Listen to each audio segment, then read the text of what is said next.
Test,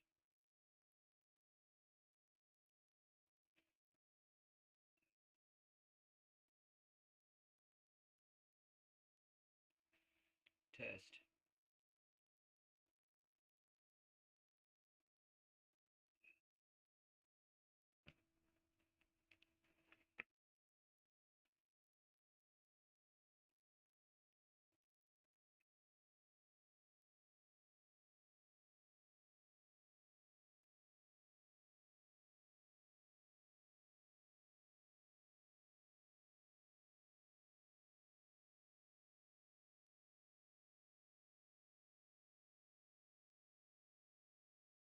testing one,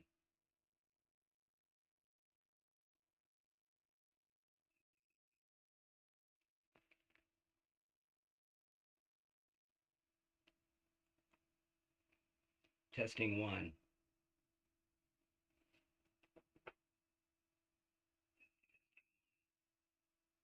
testing one.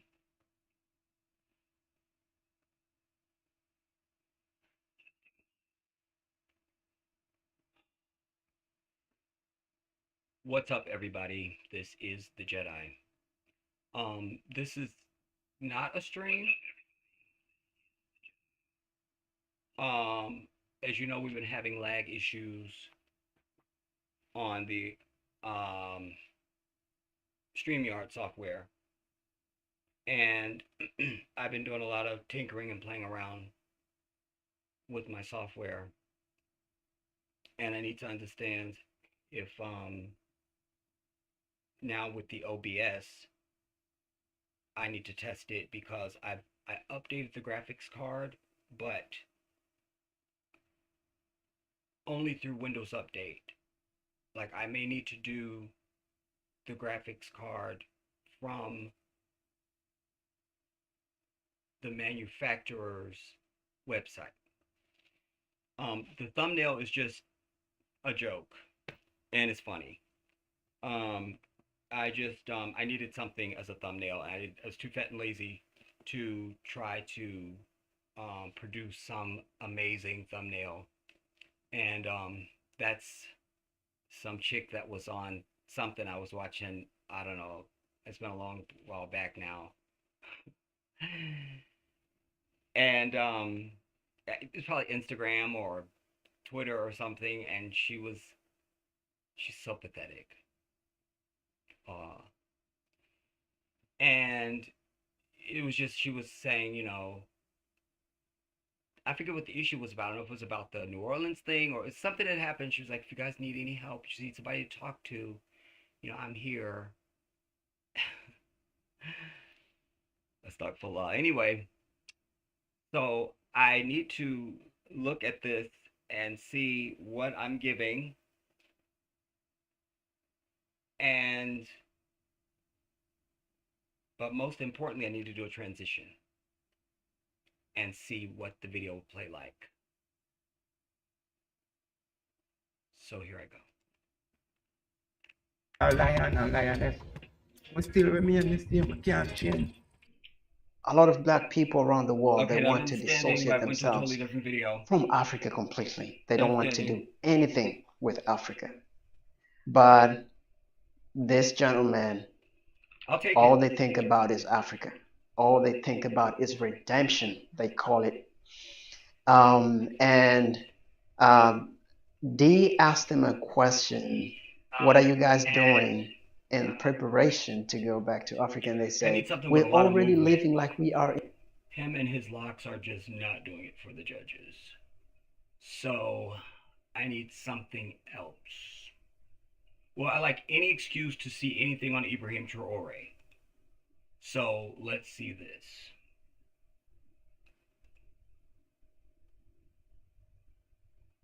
Let me do a full screen and see what that's going to look like.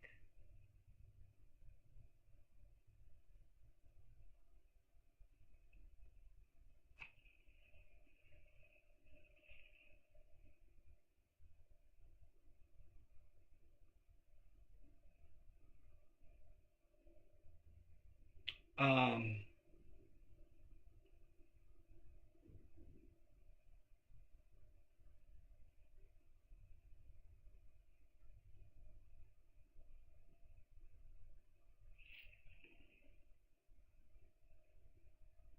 let's get to this scene. This is so beautiful.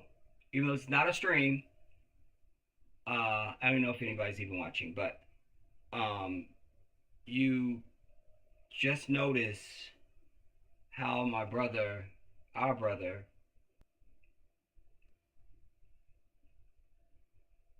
I just see the hand of Allah on him, man. I'm gonna let it go at least to the point. I want you to watch the women, cause there's a lot. I've been seeing a lot of women that are content producers, and I know the women are swooning over this brother. You feel me? Not because he's a model like me or anything like that. I mean, don't get crazy. I'm just saying, but like just and stuff. But no, he's not an ugly brother either. I'm just trying to say that he is handsome, and what he's doing is also admirable and attractive, and then how he presents himself. And I think all of that has got the women feeling some type of way. So all my brothers out there, we all need to get us a beret. Preferably a red one, you feel me? We need to get that uniform right there. We'll move it along so you can see him and not me. Feel me? Take notes, brothers. Take notes. You feel me? This is what you need. You feel me? You need that beret. Say you're gonna need some boots. I feel like some say you're gonna need we need that uniform and stuff. And you're gonna need to take over a country with some homies. So you need all the females you want. I'm just trying to say, I'm being funny, y'all, but I mean it in a way like it's also it's in line with what I preach, because I've said a million times, we as black men, we have the best women, first of all, but secondly, we're not really deserving of our women, because not all of us, I'm just talking in general terms, because there's many of us that are good men. But I'm saying we don't deserve our women because we're not doing anything to earn their respect and their admiration, and pride. You know, our women should be able to look at any of us and know that that's one of their soldiers. You know, that's not just preying on them and subjecting them. You know, and sexualizing them. You know, they should really see us as kings. That anything that needs to be done, we know our men will handle it, so we're gonna be good. Where do you want to go for lunch, girl? The brothers will take care of it. It's nothing, you know. But notice how the women swoon.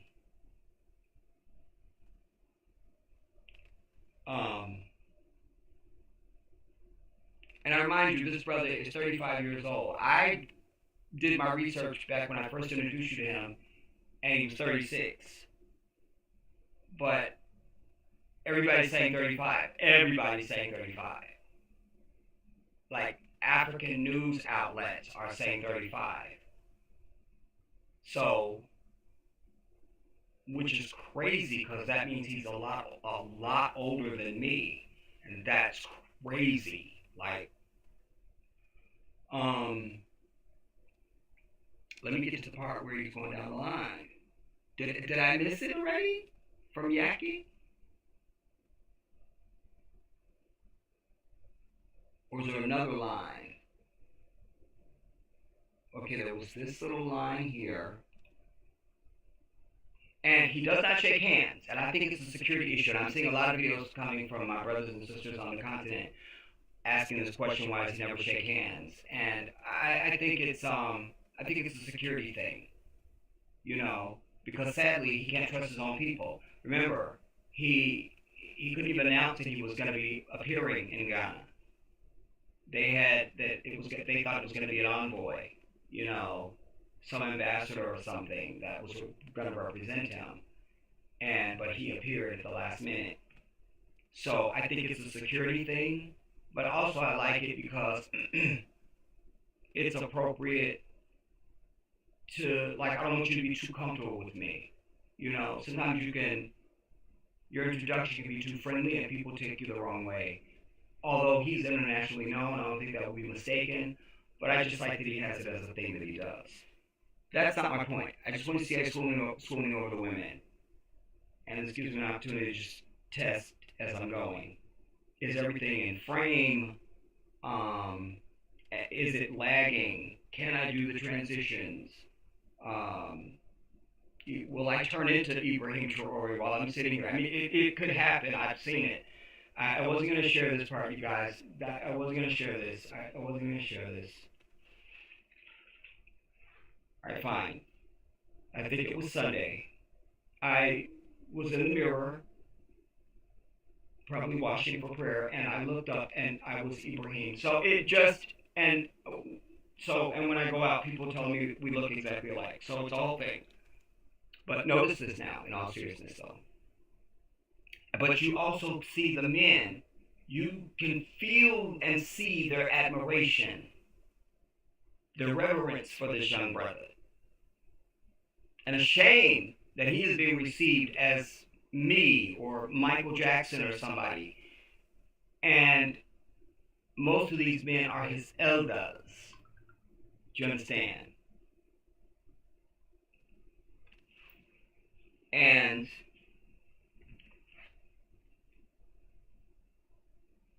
somebody's trying to text me. It's our technical issues.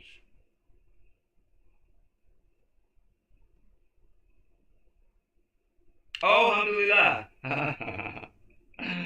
What's up, Quaid? Okay, your sound is not good. You can't see the chat. You can't see the chat? Okay, let me pull it up over here. I don't want to do it on the phone. Wait.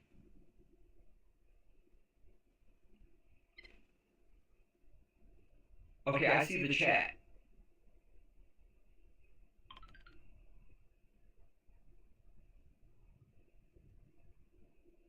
I see the chat. I also see it on my tablet. Um, yeah, I can see the chat. Um, Let me look at the chat.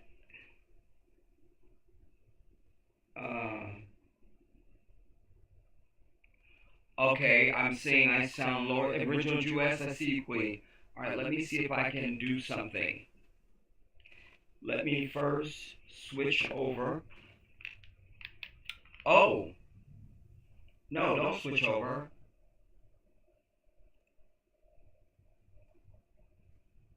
Uh, let's see, that's up.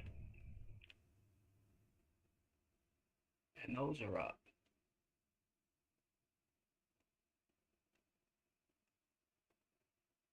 Uh,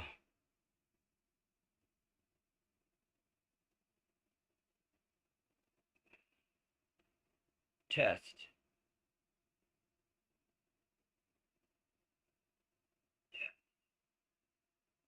Yeah, it felt low to me too, y'all. Like even when I first started testing it, it felt.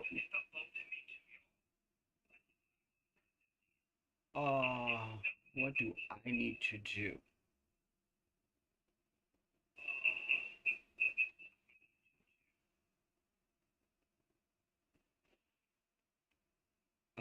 What else are y'all saying?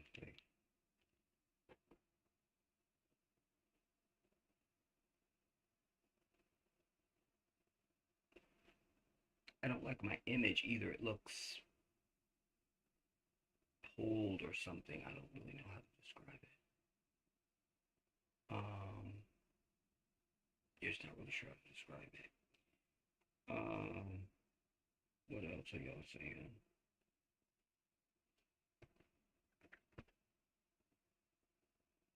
Oops.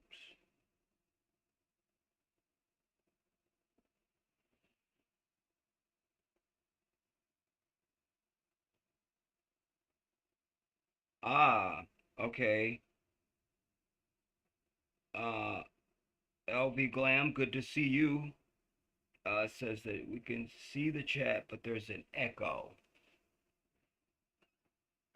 Um,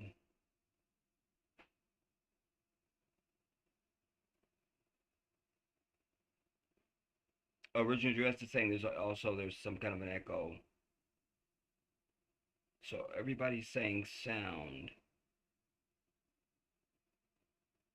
Um, what about image quality, troops? Just so that I can know what we feel about the image quality. Like, what are we feeling like? I'm gonna tackle the sound issue. Let me see if I got filters. Let's see.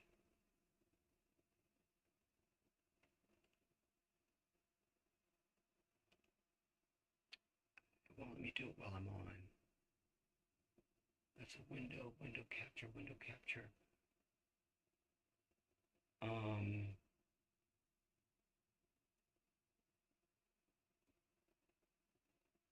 okay, image quality is good. What do I need to do?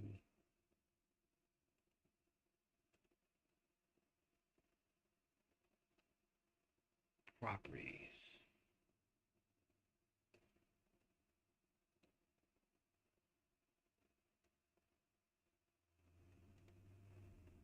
Let me know if the audio changes at all, you guys, while I'm clicking around back here. If you experience anything different, just let me know.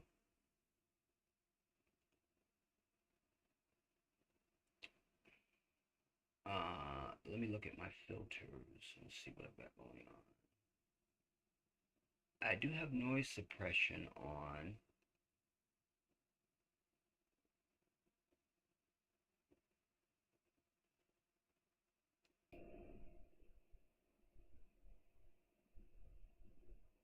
I don't know if that, what did I do?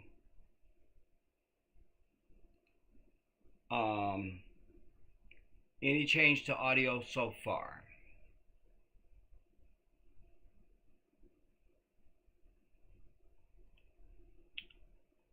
Test.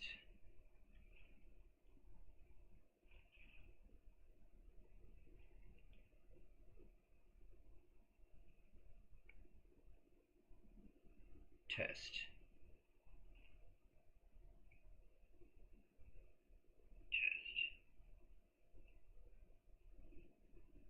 It feels low still.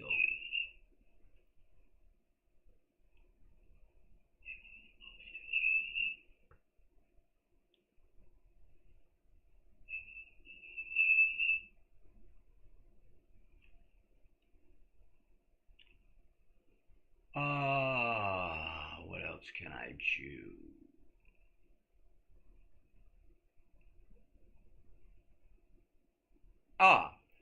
Tell me this. So I'm gonna talk, just talk.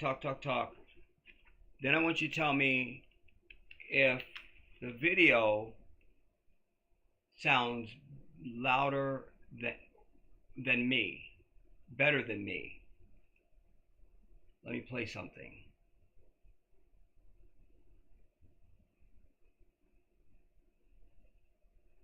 Ooh, that can't be good.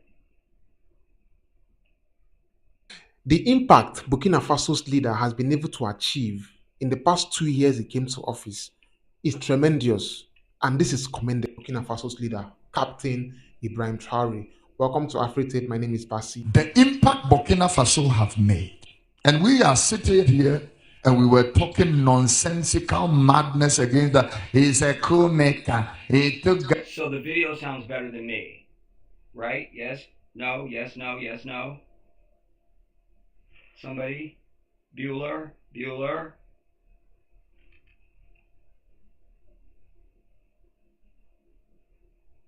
Video sound quality is better. Damn it. You guys are supposed to say no, Jedi. You sound the most amazing. I'm clearly losing my edge. That's fine. Let's see, what do I need to do?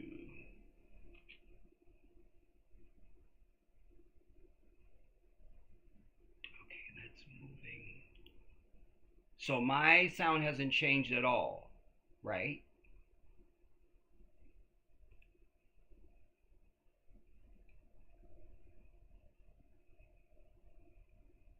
Low battery.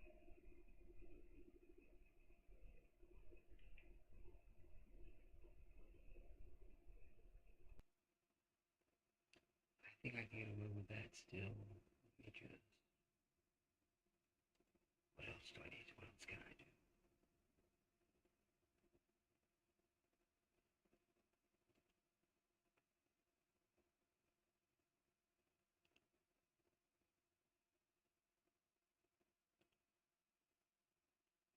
Um, I know what I need to do. It's what I should have done before I got started. I should have taken all this stuff off and reassigned all the values and descriptions.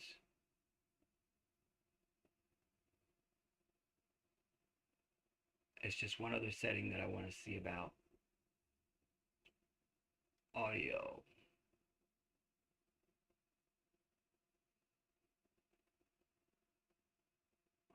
So this would be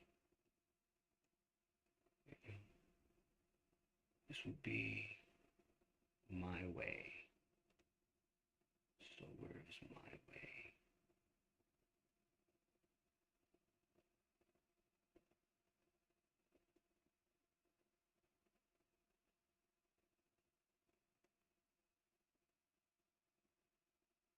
Desktop audio.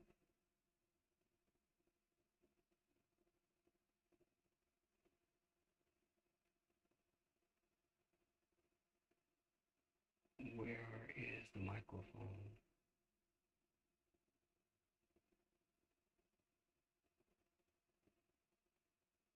That's hotkeys. I don't need hotkeys. I need audio. Uh, disable Windows audio ducking. I think.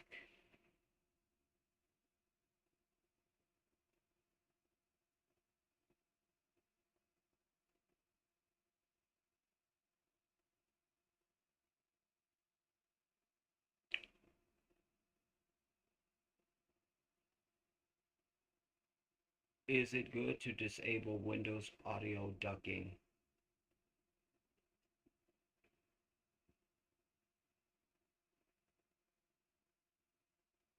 Is on your needs. If you often have multiple audio sources playing simultaneously and want them to maintain their volume levels without automatic adjustment, it might be beneficial.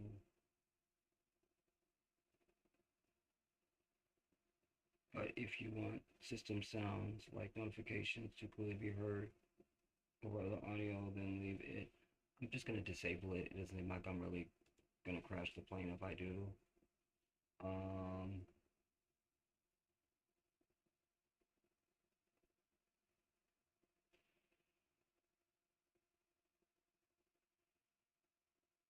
I don't know what these meters are all about, but I'm not seeing a mic.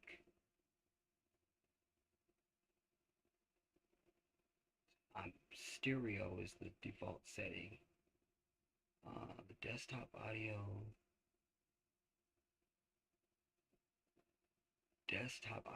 2, but I'm webcam and I don't see that. Mic.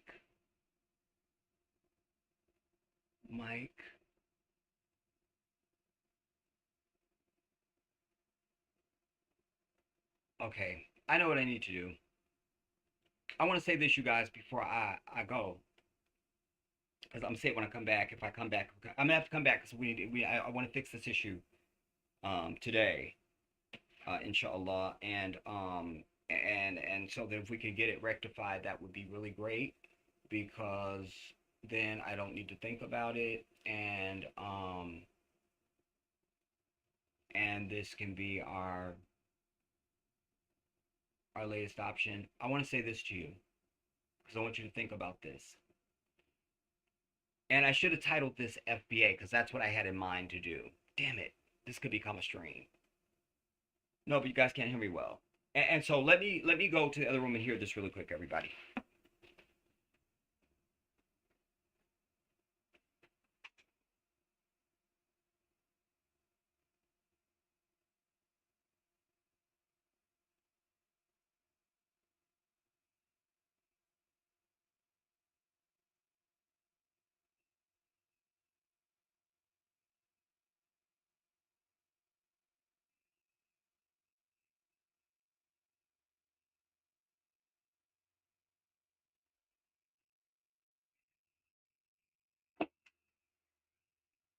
Okay, to me, the image is clear, but it looks pulled. It just doesn't look like it's accurate. Like I'm closer to the camera than what it looks.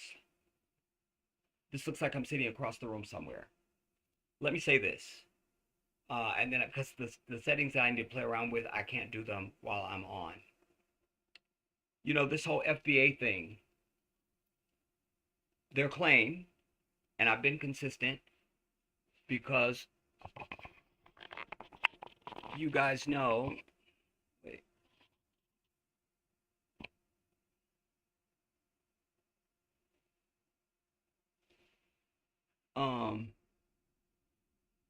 You guys know that I've been very consistent. Anytime that, especially Cheryl Bryant, shout out to you if you see this later. When Cheryl's the main person, so that's why I always pick on her with this. I've said when Cheryl brings up this FBA stuff, I've said I'm not against that philosophy or idea or this claim, but I'm a consistent man, especially when it comes to intellect. So, and I'm happy to adopt any cogent argument when you can back it up with evidence. To make a proclamation is one thing, but I can't sit in that just because somebody said it or anything. I need to, in order for me to own information, I need to know that what I know is what I know, and then I can say this is why, you know. So one of the things you've heard me say to Cheryl, I've said, okay, fine, we're foundational, fine, we're fine, Cheryl. Then bring your evidence. What's our date of origin? Where where we come from? What, you know? Because there seems to be variations. You got some people like we were never in Africa, that we were absolutely originated out of the earth here in America. I'm over it. But again, so and then you've got some that say that we came here first. I don't hear a lot of that. I think I'm the only one that says that, because, and just to offer a counter argument to say both things can be true. Okay, we were here first and we're the natives and all that stuff, but we came from, because I've offered that factually the conservative number is that we were on the earth some 75,000 years before anybody else showed up. It was just us African folks.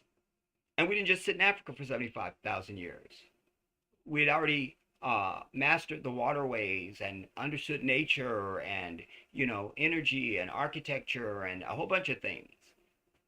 So that seems more plausible for me to be able to get to an origin story here of any kind, of being first at the least.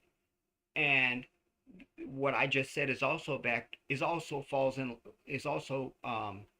compatible with the evidence that there are herbs that they found here that are only indigenous to Africa. That there was pyramids here. We still know about the pyramids around the country. And there was also some other minerals and things that are not from this land. I said, go read the book Before Columbus Came. Go, and I brought you a whole piece on the people with the gold tip spears. Brought you a full expose video on that years ago. But here's what I wanted to communicate to you right now, to these FBA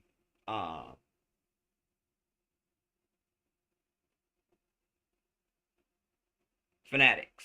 I think that's the word I want to use. Here's what you got to tell me.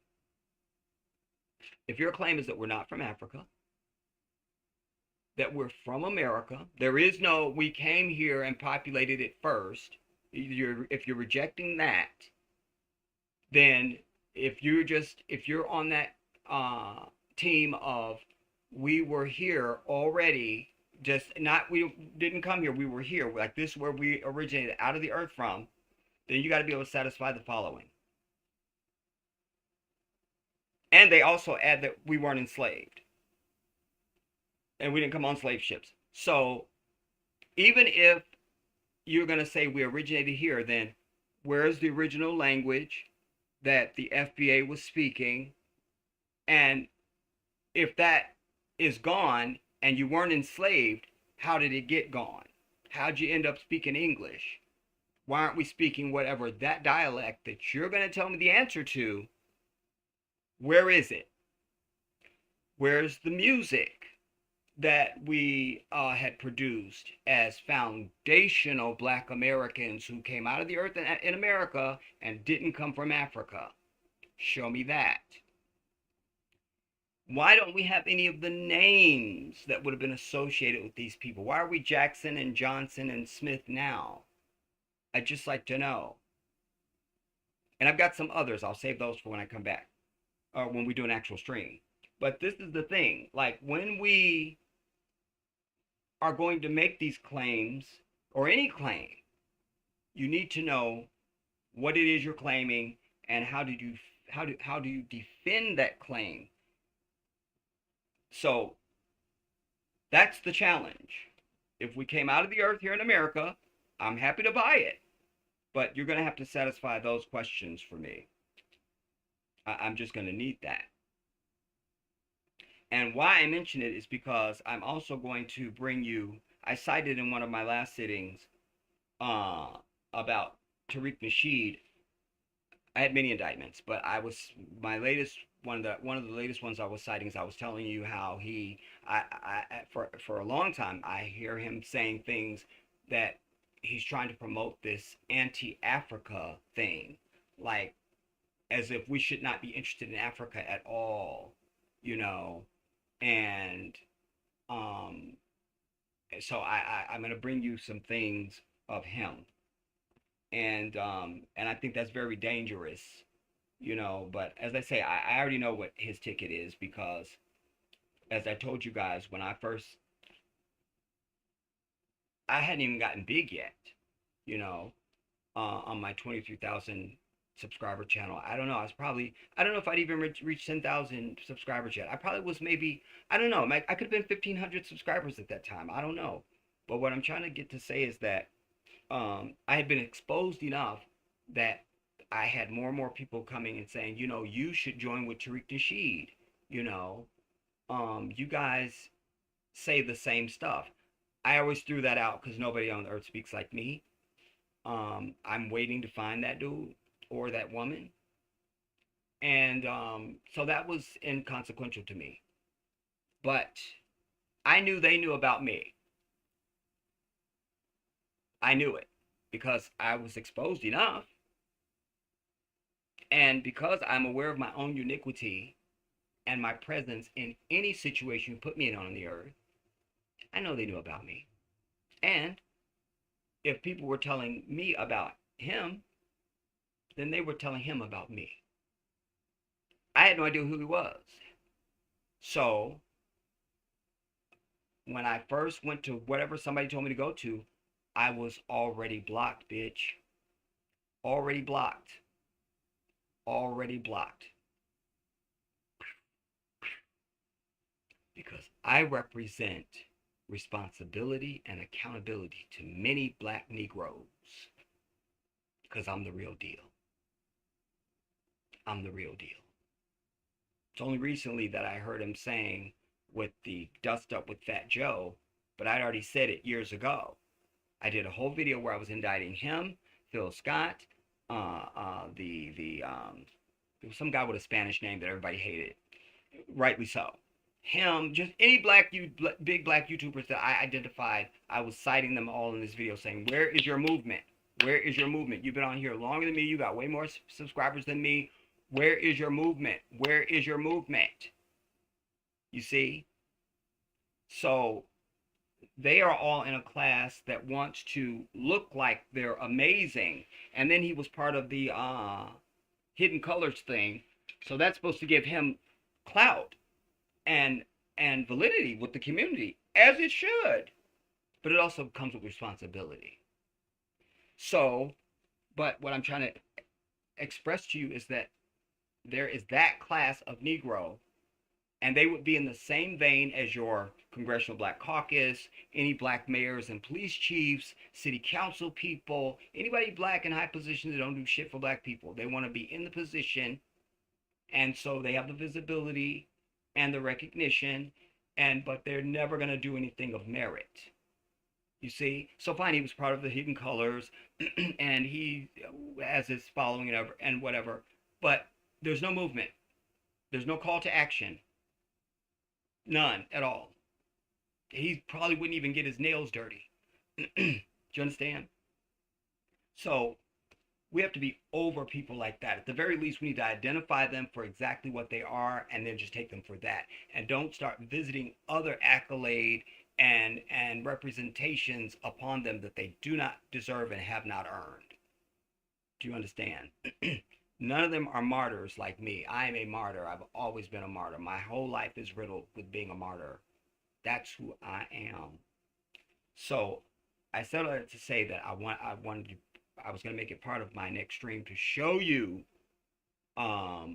something of him discouraging this sort of anti going back to Africa thing and all of that, because there's a lot of our people that are paid, that are part of these boulets and other groups that we don't know about. I told you about the 300,000 black women that was on a Zoom call raising money for Kamala. First of all, how did you have 300,000 people on a Zoom call? And who are these black bitches that we don't know about at all, raising millions of dollars in 24 hours that have never done shit for us? Where are they? Who are they? What are they? And so he could be part of the men class, because I told you then when I saw, what female was I watching? Anyway, this chick was then on Don Lemon, and she was like, "Yeah, Don," and she was telling him all about it, the Zoom call, and how the person that heads up Zoom or some high position is a black lady, and she opened up another frame of the software, something so they could expand how many people they could have on, because I think at first they only had 30,000 or 40,000 only. And she was like, "Yeah, and there's one for the men tonight." And he was like, "Yeah, I'm gonna have to check that out, but I don't know that Zoom. What was the link?" You feel what I'm saying? So I mean, so I think he's probably in that, you know. Everybody knows who he is, and he has the visibility and all that stuff. And not that he doesn't have anything to contribute, not that he can't say something of value for our people, but let's not see an egg as a fucking omelet when it's not even been cracked yet. Let us understand. So I'm going to go away and fix whatever sound issue we've got going on, everybody. I'm going to rearrange this up just so, because I think what is happening is I've got discrepancy going on. I think I have on this, because when I switch over to the video where I'm in frame in the video, my setup is very simple. I've got it set to capture the sound from the laptop, or from the PC, from the desktop, and then another thing to set up to capture the camera and its sound, and that's it. On here I got 1, 2, 3, 4, 5, 6, 7 different things going on, and one of them is probably also capturing sound or doing something to make my life difficult. So I'm going to be back. I have to be. because I need to fix this today. So, let me just shout anybody out quickly and go.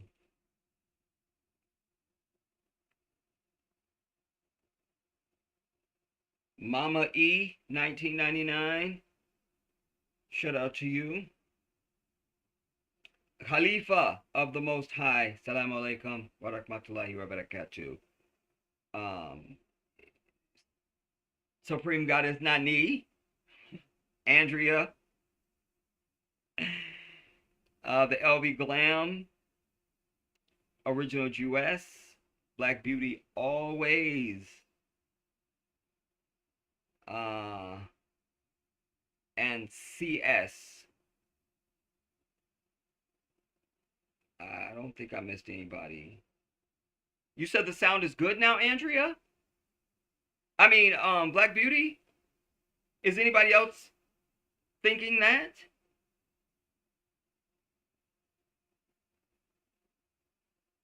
Does anybody else think that? What? I'm about to fight all y'all. Wait.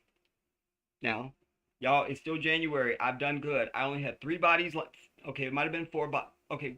All right, there was that 6th one last year, but I haven't killed anybody this year. I'm being really good. Hold up.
Okay, I mean, I don't know, y'all. You know, and Janet was taking a nap, and I just asked Jan, and she said she's not even sure, and we just, she said, I don't know, maybe play Rhythm Nation or something, and I just rolled my eyes, but no.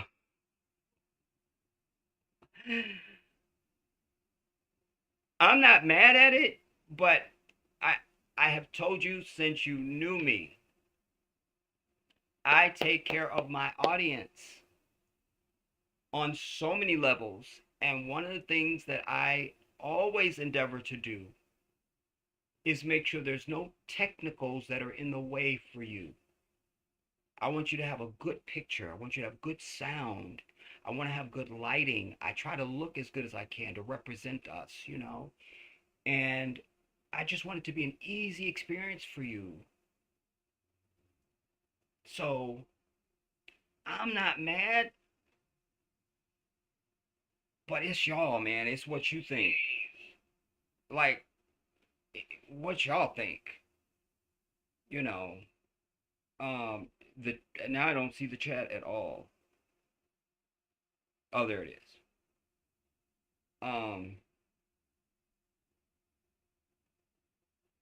Mama E says no need to end the live now. Are y'all just telling me it sound good because y'all want me? I told you I'm coming right back though. I was gonna come right back. Y'all just tell me that so I don't go. Zaina, a shout out to you. Zaina is saying crystal clear.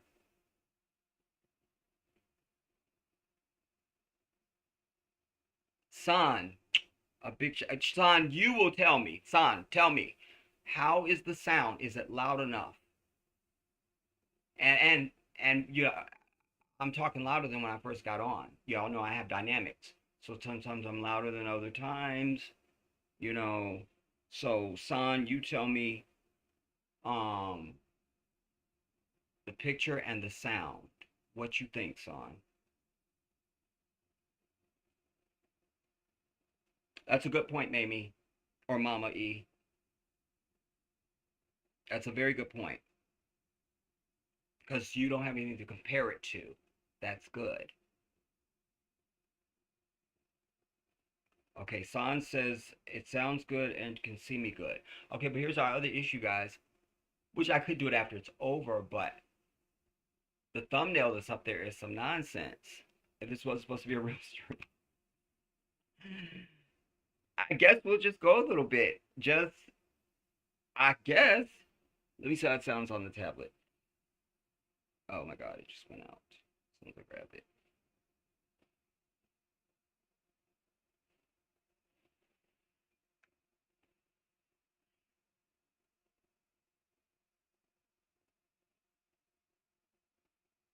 That's a very good point.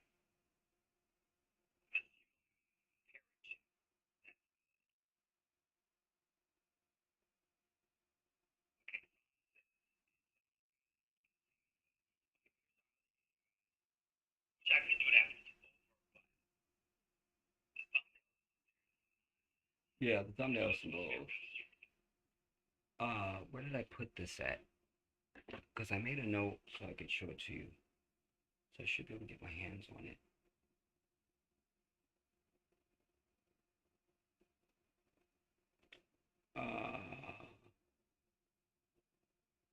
Not like that.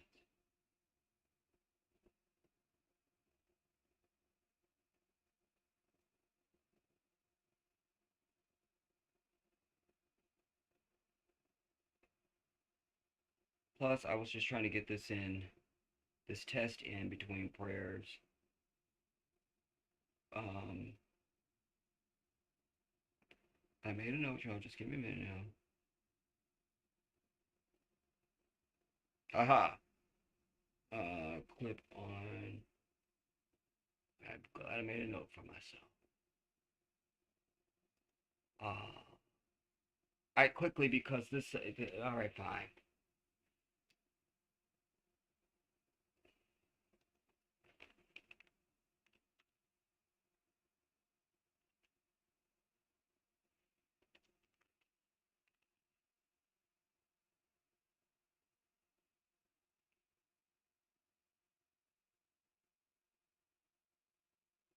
Call it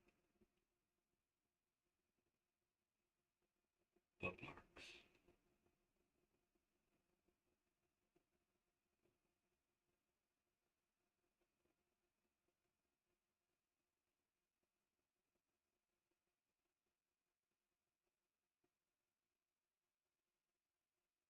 This might be it.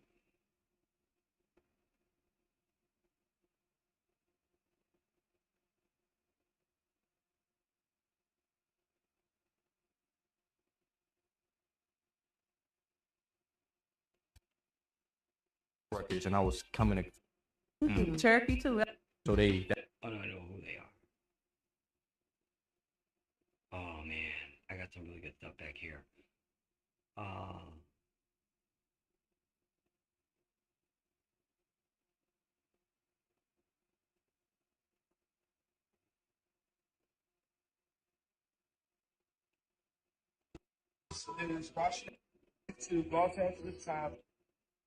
This is the truth.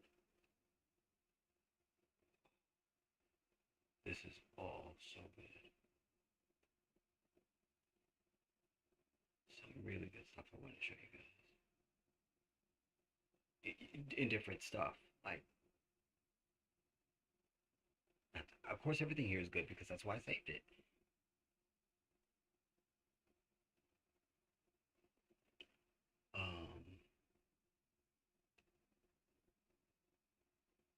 Oh yeah, I know what that is. I just want to back up my claim.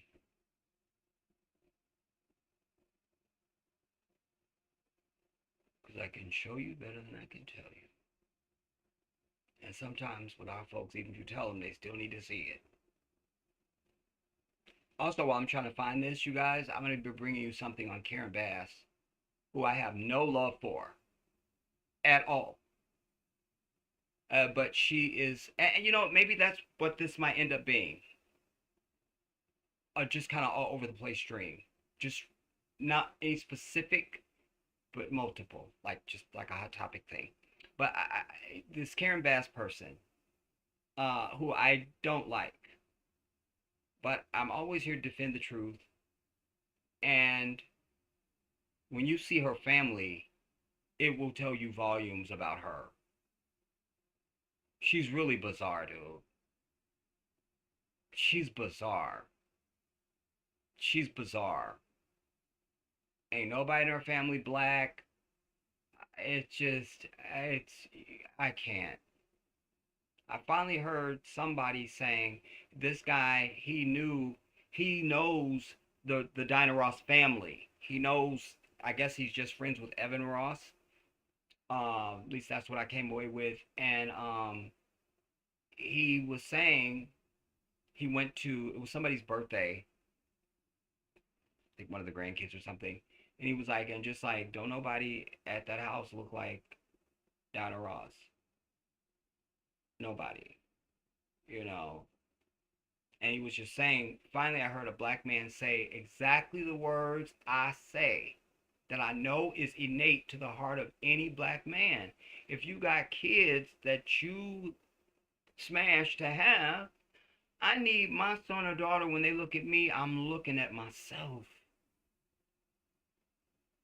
Especially if it's a son. Especially if it's a son. You got these strange ass people that's supposed to be your lineage and they don't look like you. I can't. That feels like an adoption piece right there for me. That feels like an immediate adoption. Wait now.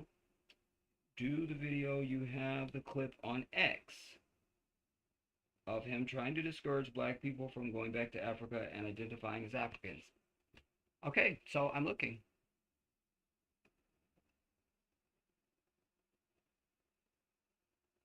But her family, dude, is just like, nah, I'm good.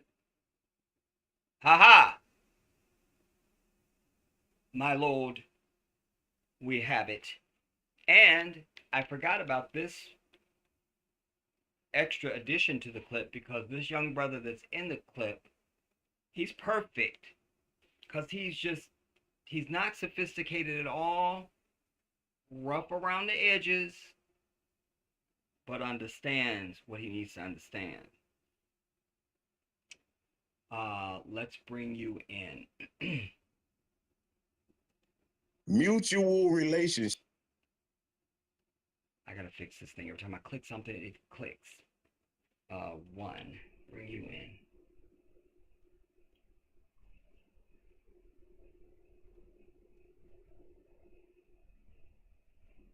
I could be behind on here.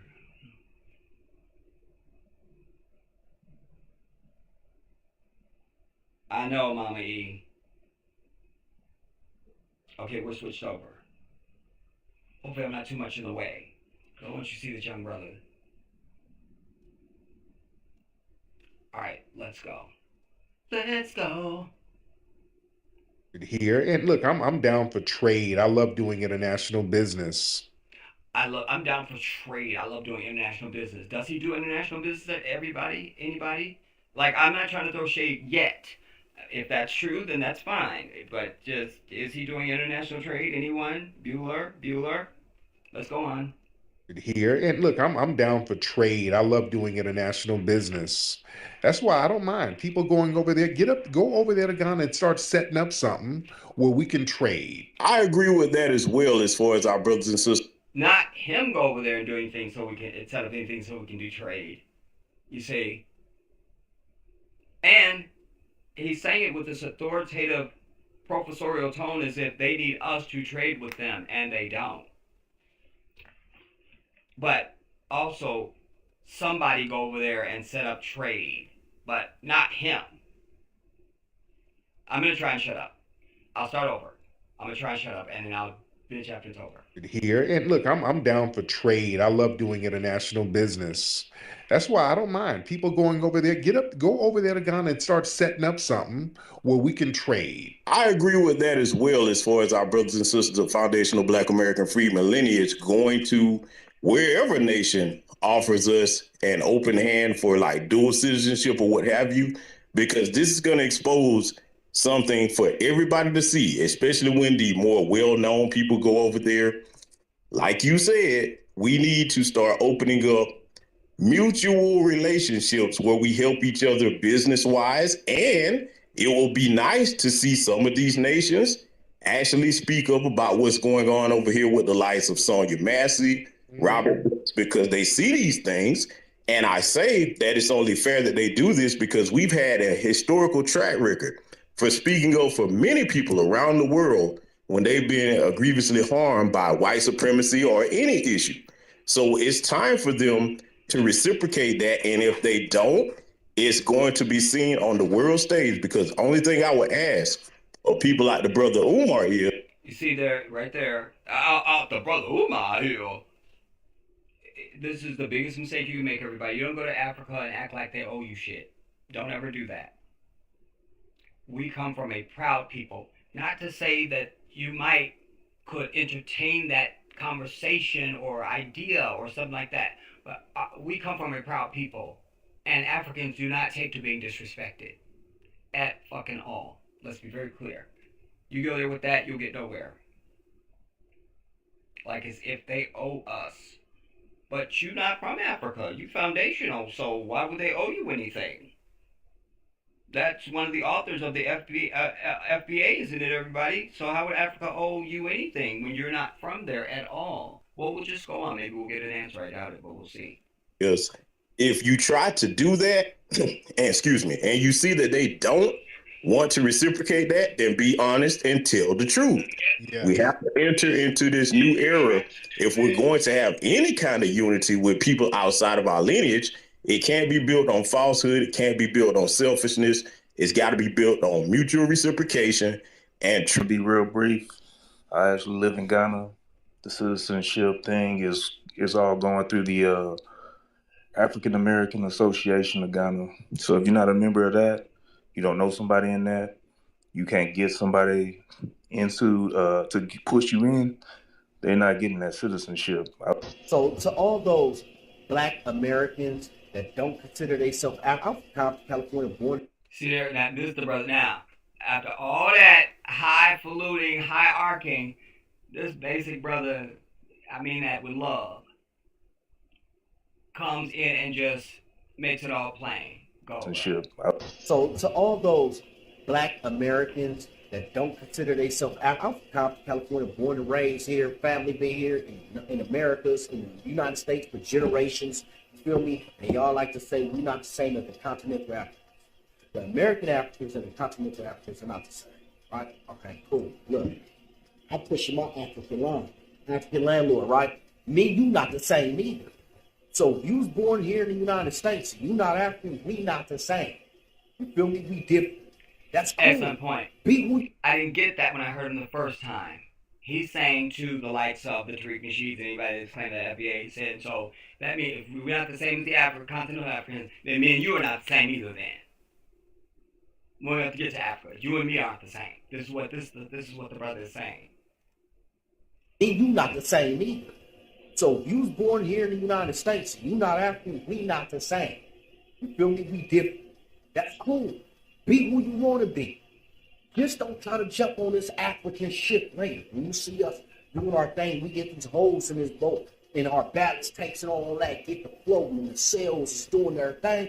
Don't try to jump on later. Stay where you at. Remember, you not us. And we need to get a list of everybody that's not African. Right. Because I don't want to see y'all try to come over later. I want y'all to go wherever y'all going. Stay over there. African though. Amen. That brother speaks for me 100%. Because I said that even when they started with this FBA, and here's why I say he and others are plants and paid ass Negroes, because we only started hearing. Think about it, everybody. Go back now. Go back. Wait, let me switch back over. Go back.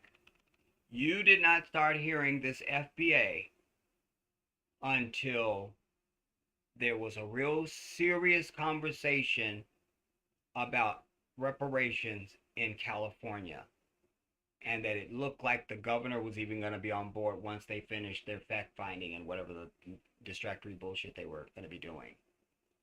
And there was a couple other places. That's when you started hearing it. Because forget pre-YouTube Jedi. Forget that. Just in the 10 plus years that you've known me, that wasn't a topic. I never heard it. If you heard it, you tell me. I'm telling you, you didn't hear it. I'm telling you, you didn't hear it. I'm telling you, you didn't hear it. Because it wasn't a thing, you see? So these are planted Negroes now to give us some other identity, some other something, and thereby that will preclude you from being an heir to reparations should said reparations ever become a reality. And guess what? They very well could.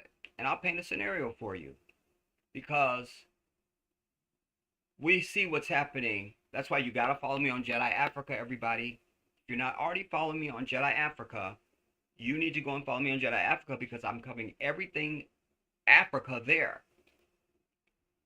If you don't understand what's happening in Africa, then this won't have the same hit for you.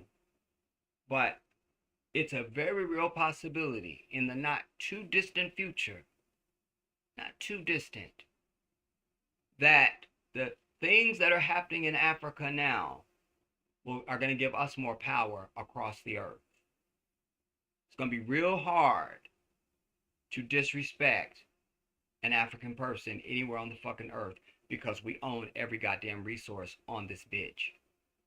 So if you're in America, Sandra Bland gets murdered, no more oil, no more copper, no more zinc, no more gold, or if I did say gold already, no more manganese, no more coltan, no more. You get to put a military base anywhere in Africa, which those are being thrown out anyways. Everything they need to eat comes out of Africa. And by the way, speaking of which, this channel we're on right now, I'm shadow banned. Have been forever. Not monetized. I'm not eligible to even be monetized ever in the history of the world. They're so over me. So, but the very person who made the fucking algorithm is a Ghanaian African dude who's not old and is very much alive. He's 20 something years old. Sold it to Google. What's his name?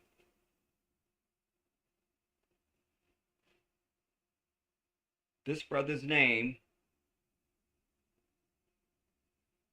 Let me give you his name. So we come up with the algorithm and you use it against our people. You see, we got so much work to do. We got to stop Africans from selling shit to this white devil at any price. One of my earliest videos, when I probably had 3 subscribers, was right when Dr. Dre sold Beats by Dre. That was probably one of my first ranting videos, because I was like, I can't. You know, if they're giving you $1 billion for it, that means it's worth several hundred billion. You're an idiot. What is this brother's name? Is it on here?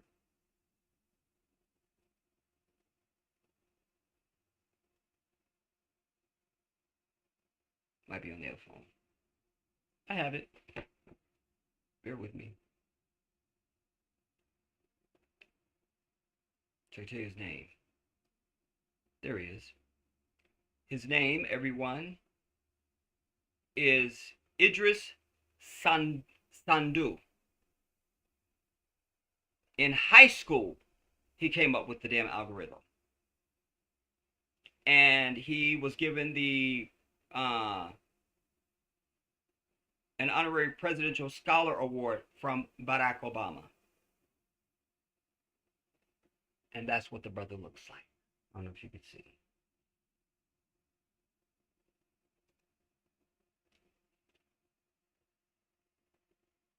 Hope you could see him. But that's what he looks like. Young, fly, you feel me? He's not some old dude that died or something. He's very much alive. And so I'm just saying the international implications for us. You know, they can look down nose at you in China now, but they won't be able to do that. They won't. They won't. Niger literally is the fastest growing economy on the earth overnight. When they stop giving them the uranium for 80 cents or $80 per kilo, 80 cents per kilo of uranium, when the market is $200.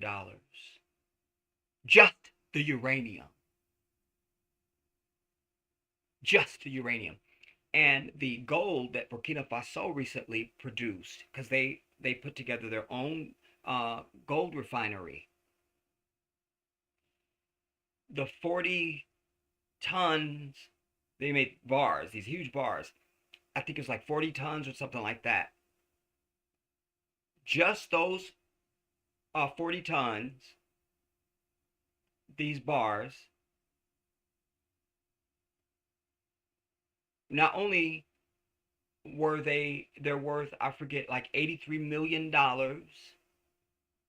It was enough to fit in like a cooler. Like I think it was $183 million. And it's made out of just the dust that is produced when you're making other gold shit. So we didn't even gotten to the actual gold.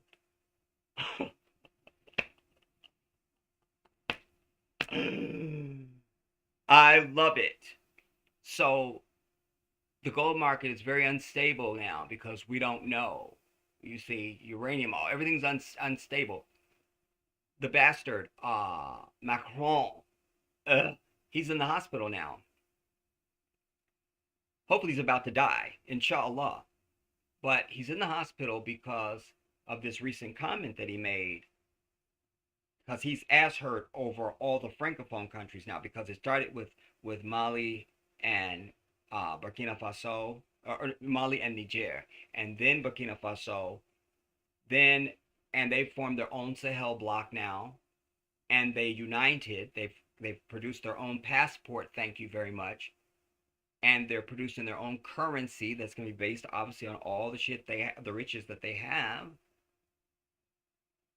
They are it. That's why you saw when Ibrahim. In fact, this video I was just showing you a moment ago. I'll let that play while I'm talking.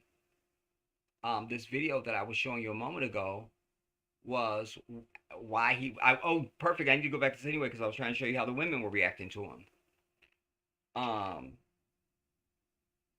This is why he was received in Ghana the way that he was.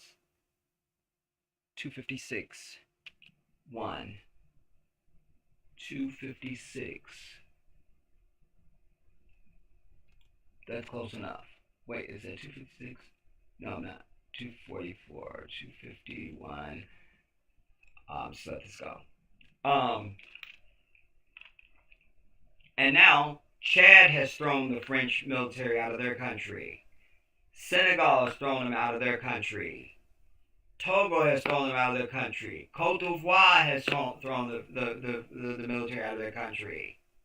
Now, what distinguishes them from this brother Ibrahim Traore is that he was warning them in one of his recent speeches when he was throwing shade back at Macron's bitch ass. He was letting them know, like, okay, they put the military out, but they still have embassies there, and they still have other industries, or what was it? Industry is not the word. Corporations that they're saying they will say that they need for security, and she's trying to show they're still there.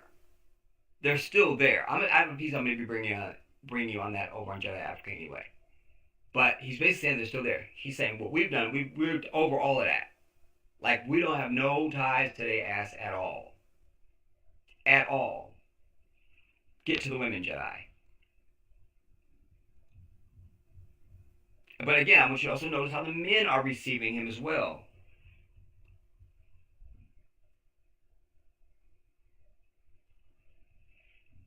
Everybody's impressed with this brother.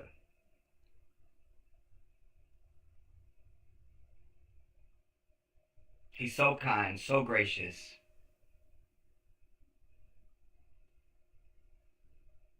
Look how she looking. Look. Y'all seen that look. Y'all seen it. Watch the sister come in on the left hand of your screen. Watch. Y'all, come on, man. Brothers, come on. Look. Look. Look how she looking. I love it. I love it. I love it. One more time, I'll shut up. Go, go, go. Jedi. Go. But it's going to be some other women down the way. Watch. Look. She couldn't wait to fist bump you. Look how they looking. Look the one the pink. How they looking after him after he passes. You see the one with the ponytail, the fake wig. Wait, right there, right here. Can we see my cursor? Y'all see the one I'm talking about. The pink. She only one in the pink with the. That wig ain't really working for me. I'm just gonna tell the girl. But how she look at him. Look.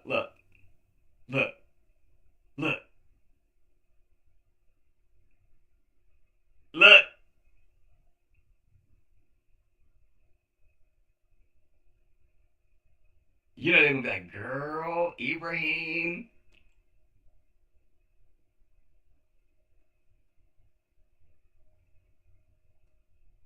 But everybody's proud of him. Everybody's proud of him.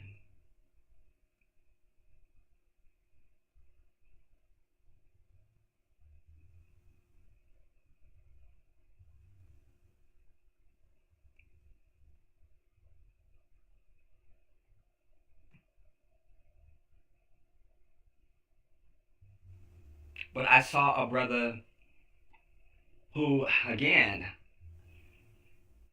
look at your girl right here in the uniform. She did a salute in first, though. I saw a brother who's saying exactly what I've been saying, not the same words, but I'll just say it like this. All of the hope that is riding on somebody like Ibrahim Traore, what are we willing to do? Because there's been like 20 attempts on his life. Thankfully, that they've not been successful. He hasn't gotten a scratch on him. Are we as a people prepared to, if they do violence against him and in his life, and this is for all Africans across the earth who would hear me. That's why you gotta share the fuck out of this video, everybody. How many of us now are ready to go and offer a violent response to anybody that puts a hand on this brother? Because that's the key to it all. If they knew the entire diaspora is not going to stop until we draw their last drop of blood out of them and they're a corpse, this brother don't have no problems. If they know black African people are coming for your ass. You see, even in this country, white folks have militias and things like that. Where's our militias? Where they at? Like I say, you gotta do tit for tat. You gotta do tit for tat. If they got a militia, goddammit, we got a militia. What? What's good for the goose? So, that's the key. Because up till now, all of our history shows them that they can do any act against us or any of our people that we revere and hold sacred, and it doesn't matter. And they can just snuff them out, and you won't hear shit from black people.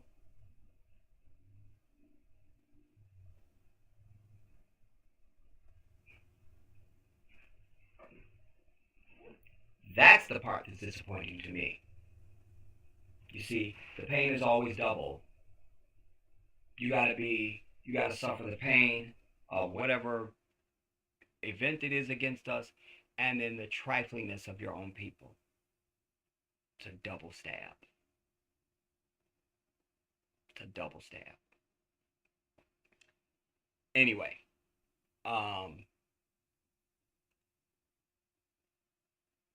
what did I do? Did I mean to do that? Okay, fine. I don't need to show you the rest of that. I will in another piece. I just that video was more of, because all the videos been surfacing of him arriving in Ghana was just him getting off the plane, greeting a couple people, and then we saw the reaction to him when he showed up at Black Star Stadium, and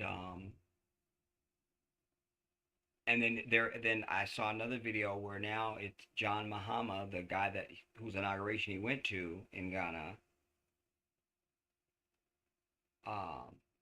hosted him, and there they were out in front of the press, and he was saying, he goes, when he came into Black Star Stadium, he got the biggest applause of anybody. He was beside himself as he was telling it. So that laughter that comes out of you, like that disbelief laughter. And then some Ghanaians were going crazy because there he was, and he actually shook John Mahama's hand. Remember, he doesn't shake nobody's hand. He only fist bump you bitch ass. That's all you can have. So he shook his hand. That was a deliberate act. A deliberate act. And what I also know will piss white people off, the right ones, is John Mahama was calling him brother. Not President Traore, brother.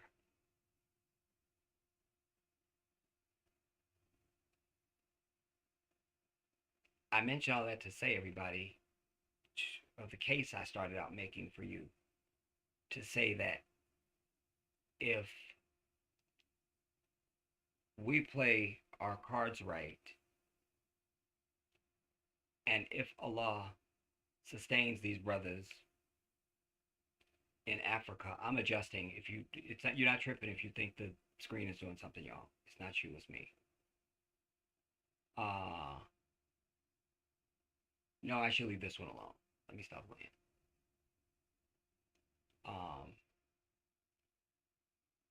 Yeah, I might have to play around with that. Maybe it's suppressed. Maybe that's why I'm feeling. Oh yeah, it felt short. That's why it's not expanded. That's what I'm dealing with. Expand. Remember, I was like, the image just looks like I can't.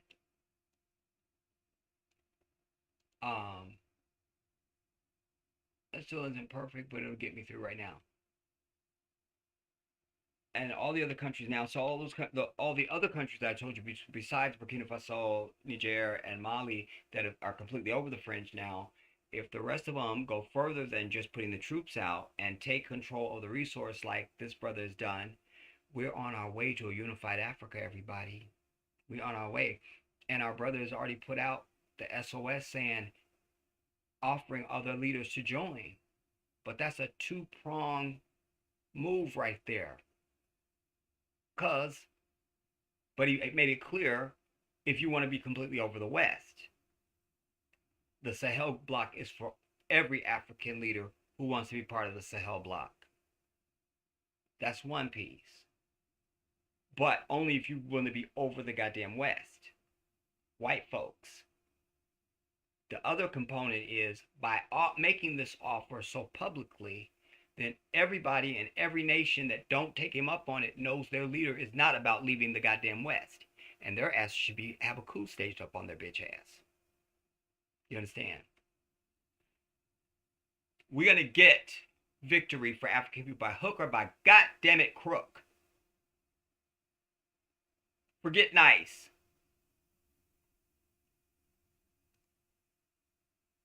Throw that out your damn lexicon.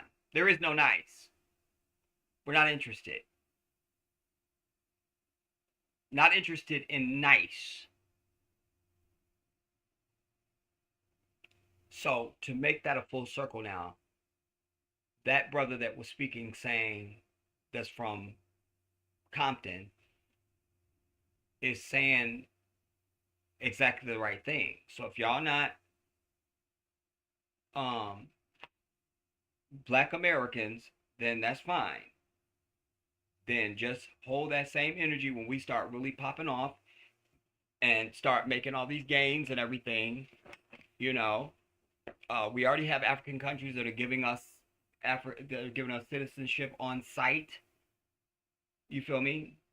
My picture is not crooked, y'all. It's just the camera.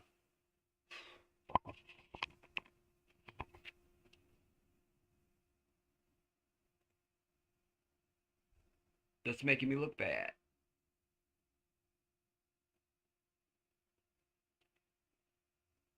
And especially this one because it has a swivel. It does this and it does back and forth, and you can do it this and you can try.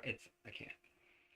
Anyway, um, so be careful of these foundational Black American people, everybody, and pose those questions to them that I just challenged you with. Where's the language that we were already here with and didn't hold on to, even though we weren't enslaved and didn't come on a slave ship? Where's the language that we were speaking? How come we're not speaking it? Where's the music? Huh? Where's it at? Where's anything? Where's our names that these foundational Black Americans had that weren't enslaved, didn't come on slave ships, and were here before everybody else and didn't come from Africa? That means they should still be in their pure state. Where they at?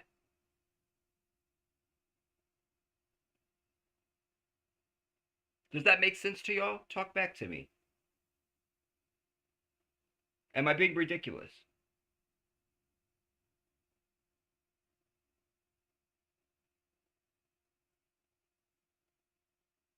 Big kisses to my little bug.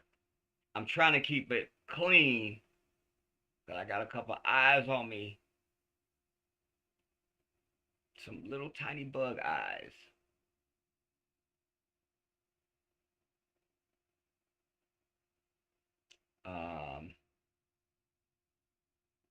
So,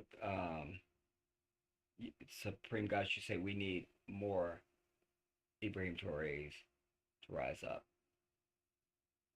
We do. And not just in Africa. We need brothers here to step up to the damn plate to do anything. I'm not centered. Oh, because the camera's off center of me. Wait, that might be part of our problem.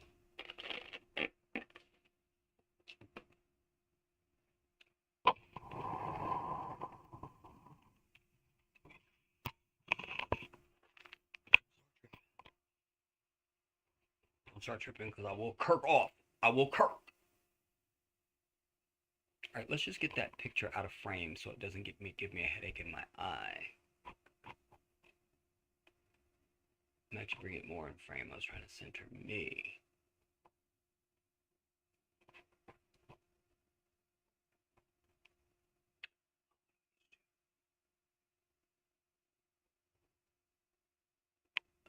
This way, but you're not centered.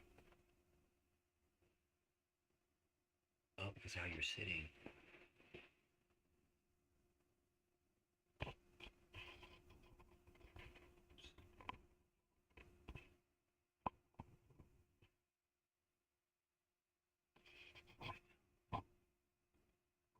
But I'm trying to give something up. Just that's fine. I'm over it.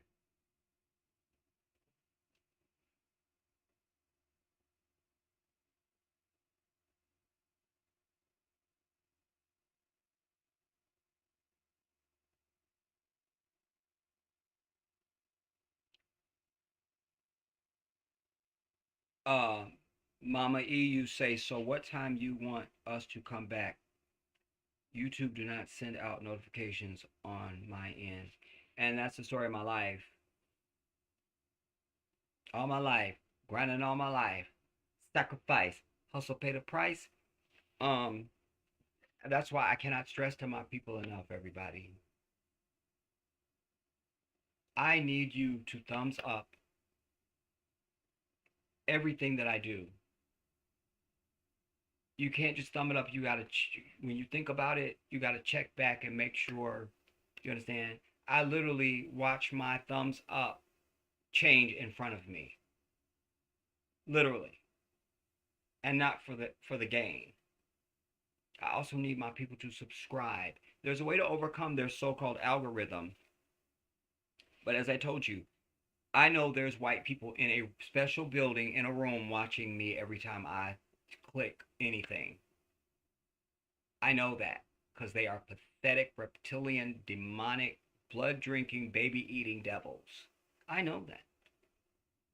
So you are everything. It's like our brother Ibrahim Traore. When he first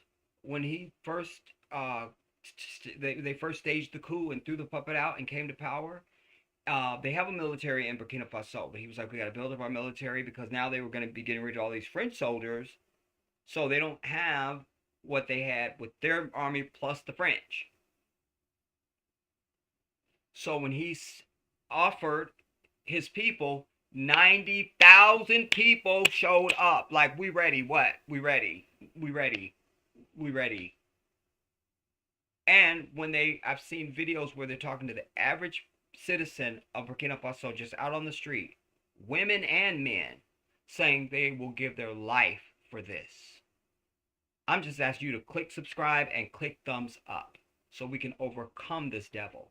See, that's what happens. They do an evil act against your brother, then you don't support, so they're successful. It's that easy. But that's how it goes with every equation. And then we sit around and bitch, you see what they did to so-and-so? What did you do to help your brother? What did you do? Or your sister? What did you do? Then it just becomes oppression porn for our people. We got to be over that. And as I've said to you, this needs to be the year of our unity, everybody. This needs to be the year of our unity. 2025 needs to be the year where we commit. Damn it, it's about us now. It's about us.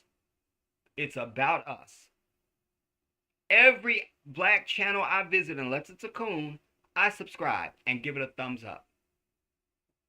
I'm probably never going to watch their content because I produce content and I have a life. But I subscribe and I give them a thumbs up. It's that easy. It's easier than picking a booger out of my nose. And I do pick my boogers. But y'all know that. Let's get it together. Anjane 23. What's up, Queen? I'm just without words. I'm so glad to see you. Mama, you say, I can't understand how people breed outside of their race. That is the truth. And I don't even know how you would even sleep with a white heifer, or even a sister would be with a white dude. But if you just don't have no self-control and you that jacked up in the brain and you feel like you need to smash, that's one crime. Don't compound it by producing a child and getting married and being in a relationship. You understand? When you produce children, you should make sure it's with another African person. That's just what it is. I think I may have saved this dude that I was telling you guys about with the Diana Ross thing. Let me just quickly see.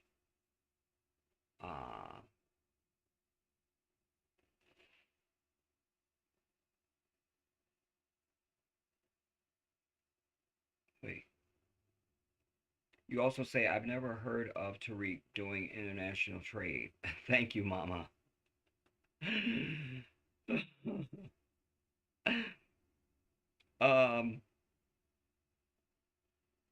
Remember Yvette Carbell and Tone started that ADOS movement. Yeah, there was that, but this FBA is new. I'm glad you reminded of the ADOS because that also sent me to the ICU.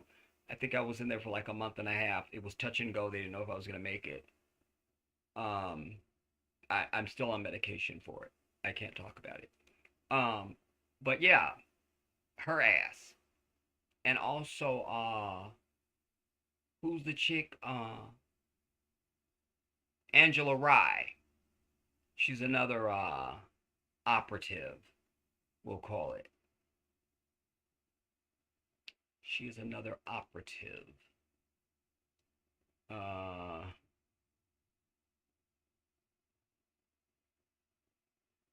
not going to look real hard for this. Just if I see it, I see it.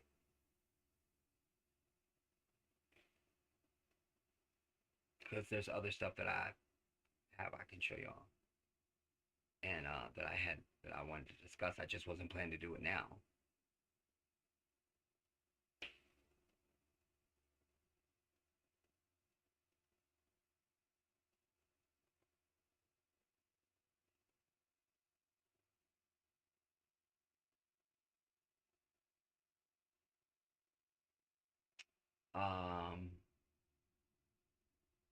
Yeah, I'll bring that another time because I don't want to sit here lagging, waiting to find it. We could just be moving on to something else.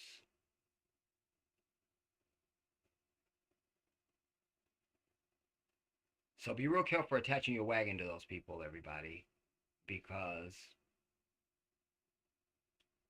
as I've said to you, if we can't agree on who we are, then we can't agree on a damn thing, you know? We should just be over the damn labels and where we come from as black people. Just like you match me, I know you me.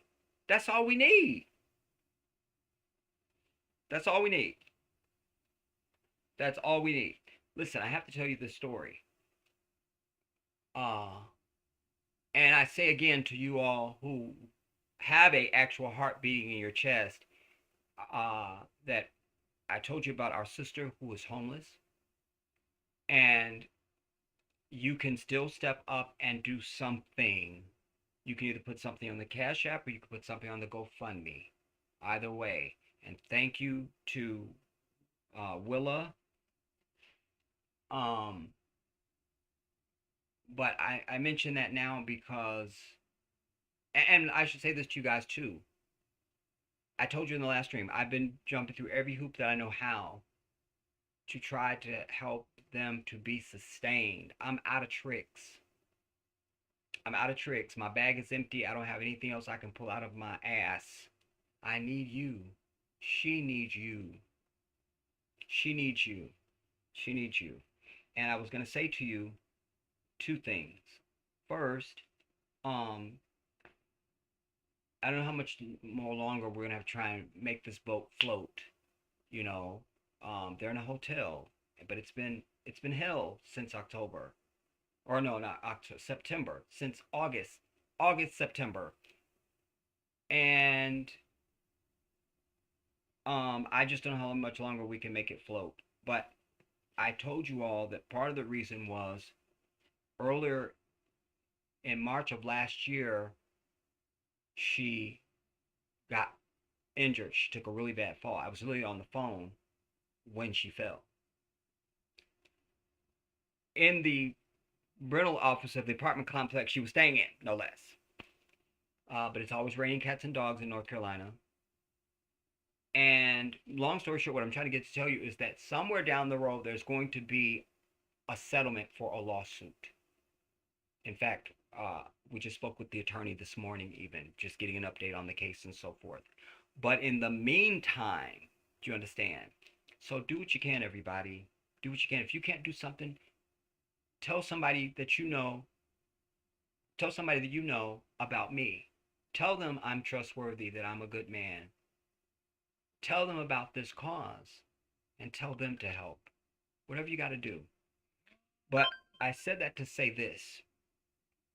The other thing is, when I just talked about, you know, just let's be over these labels and all that stuff, just like you match me, so that's it. We family.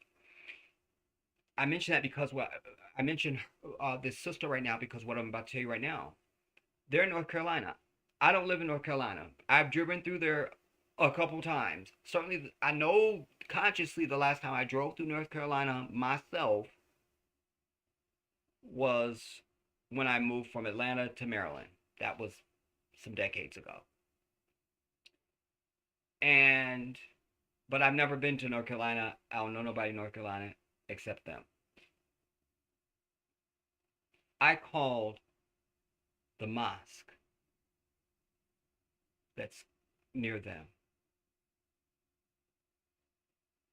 Muslim brothers who have never even seen my face stepped up to help this sister. On my word. On a phone call. Just because I'm their brother in Islam. So you gotta support black people just because we black folk. We can do that.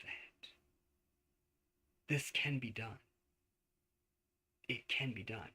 I see this Karen Bass thing. I want to show you this because your hair will. I don't know if you're ready to see this. Then You husband, should probably Jesus sit down Lechuga. before you see this. I don't know.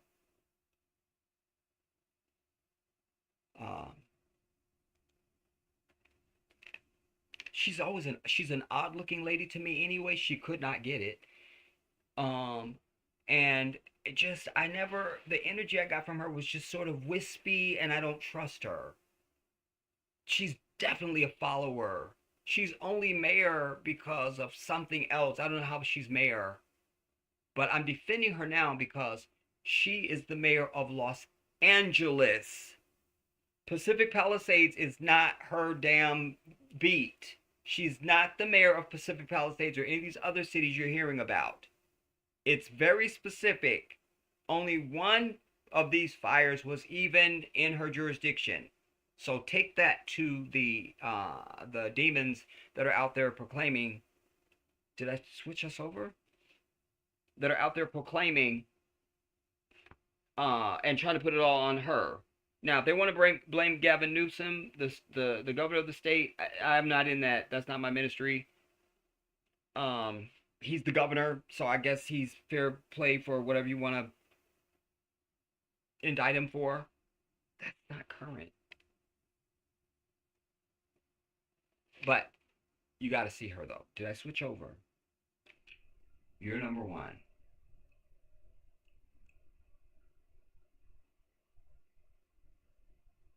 Perfect.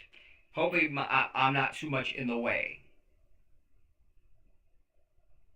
Because I used to have a way to take me completely out, but because I've redone everything, I don't know if that setting is still available. So just see this. We're with Karen Bass and her modern family for a delicious brunch. That's fresh cut fruit prepared by her son-in-law. You see there? I'll start the report again. We're with Karen Bass and her modern family for... Then you see this, you go, well, I guess they're going to show the family in a minute. Well, with Karen Bass and her modern family, you just think, oh, those are probably her constituents. She's the mayor. Until it's not her constituents. See this now. Karen Bass and her modern family for a delicious brunch. That's fresh cut fruit prepared by her son-in-law. In the 80s, Bass gave birth to Amelia. Look. I'm over it. Bass gave birth to Amelia with then-husband Jesus Lechuga. Jesus Lechuga. Lechuga is lettuce in Spanish, everybody. I'm over it. Jesus lettuce. Jesus lettuce. Jesus Lechuga. Those children include Yvette and Cynthia, who gave us their first TV interview. These are her daughters. Of the campaign. What does Karen Bass mean to you? I mean, she means everything to me. She's my mom. She's my mom. This is one of the ways we get lost, you know? Like, as Muslims, if you marry me, you don't gotta take my name. You keep your name. We good. You understand? And I always felt that way just instinctively, because like when they start digging, that's why it's hard to do family trees. Because what about her lineage? But this is just another one of those things, like, she's anywhere. I don't even know. I can't. Like, you're not her daughter. You're adopted, miss. I'm telling you.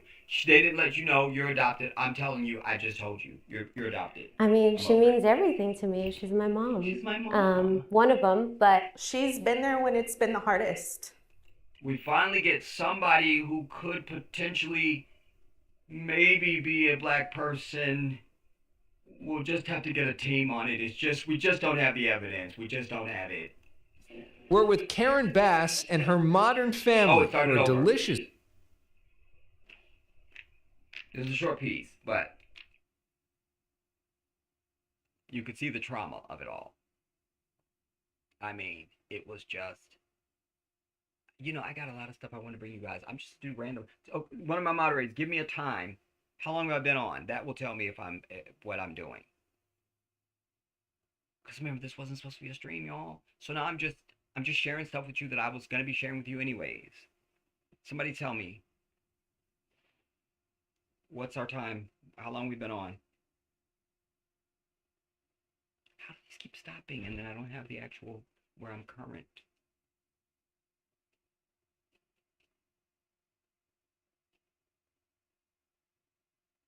Where is the stream?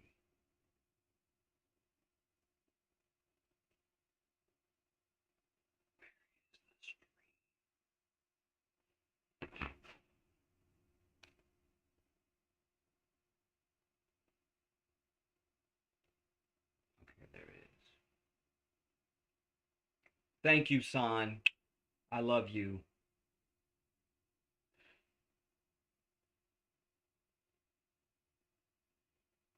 Um, um, uh, um.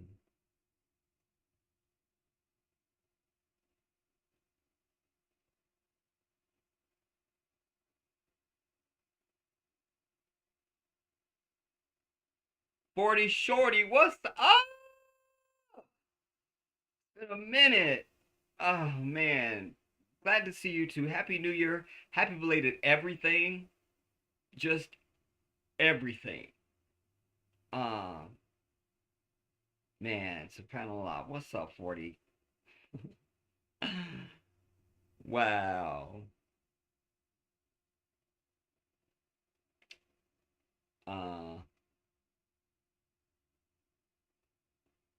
Yeah, son. I don't know if you, but he never shakes hands.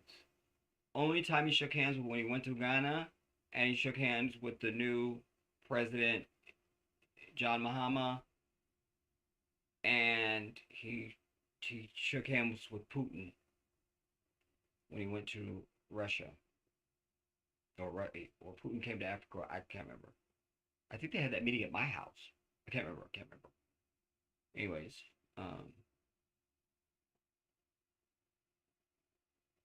thank you, Anjane. Anjane is making a pledge to donate soon, everybody. Again, it's winter time, y'all. It's winter time, for God's sake. Please don't be insensitive and don't be selfish. Don't. It's her and her 7-year-old son, you guys. You don't know better people on the earth. But what I always know and what my own life has shown me is you can just be one symphony of issues away from being homeless. I was homeless in my early or mid 20s, somewhere in there. How many times have I sat up here in the wintertime, like it is now, and I'll sit up here in a hoodie and scarves and a coat, and I tell you guys, like, I could go and turn the heat on, but I'm not. I do that because I live in a place of gratitude in my life anyway. I'm always grateful for the little things in life. I'm thankful that's not my burden. It's never been my burden in life. I'm just a really thankful man. And it doesn't take a lot to prove it doesn't take a lot to please me. But I do that. When I've done that, I've said to you guys, I want you to, if you can't just do it, find at least one day a week that you just say, I'm not turning on the heat. Not doing it. You still can be indoors, but at least you can experience some of what people who don't have a door to go in are experiencing. That's the thing that keeps me up at night, or that stains my pillow with my own tears, is always thinking about people that don't have what I have in that moment. How many times have I cried in my own plate when I'm done fixing dinner, I'm about to eat, and I can't eat because my tears are falling in my food as I'm making grace for for my food, because I always, in my grace, I always ask God to give those who have nothing more than He's given me. So, anyway, wait. So, bless you, Anjane. Black Beauty, I appreciate you as well. Thank you for that, for your pledge. Okay, an hour and 42. Okay, we're not that bad. We can get away with another half hour, at least. Yeah, Anjane, the thumbnail. And what also is funny to me, y'all wouldn't know this until I tell you this, but like back 1,000 years ago, I told you guys I used to manage the Taco Bell restaurant in Oxon Hill, Maryland. Shout out to Oxon Hill, Maryland. I was your general manager. But I had such a ridiculous crew because I made sure that if you didn't come to work, I wasn't hiring you.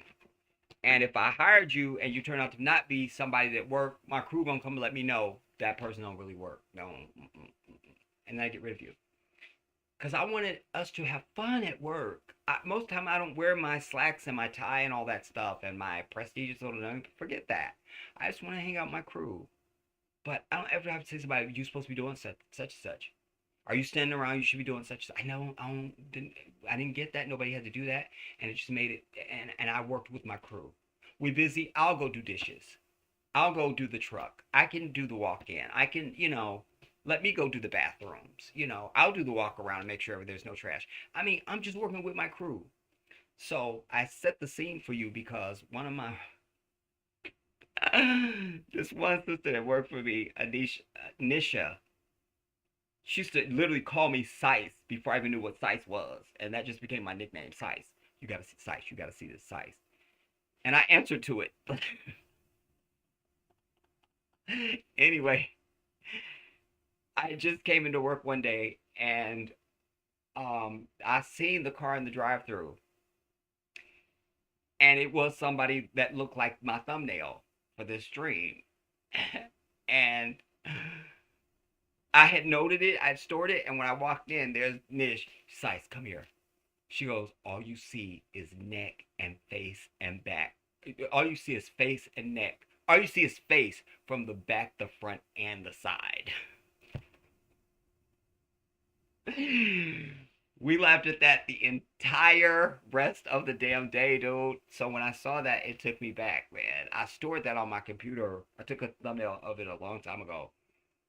At least it's been at least maybe a month or more.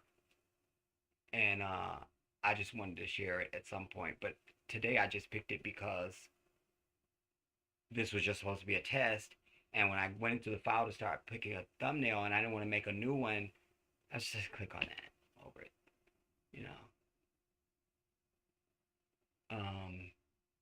All right, well then let me bring you a couple other things then. I still want to hold some juicy stuff for the next proper stream.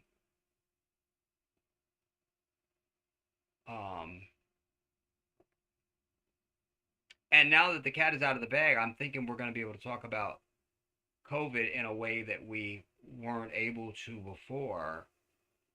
Especially now that Mark Zuckerberg has come out and admitted that he was told to censor people, even if it was the truth and all of this.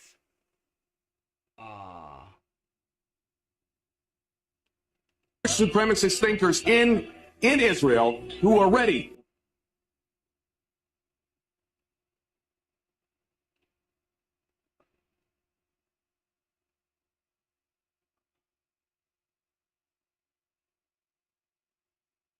Why not?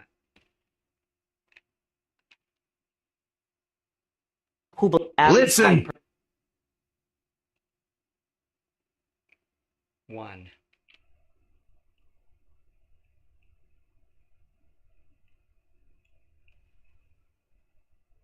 Are you in? See this. Listen. Person who believes that they are deputized to control. She starts us because the person yelled, listen. You didn't hear her say every white person Go.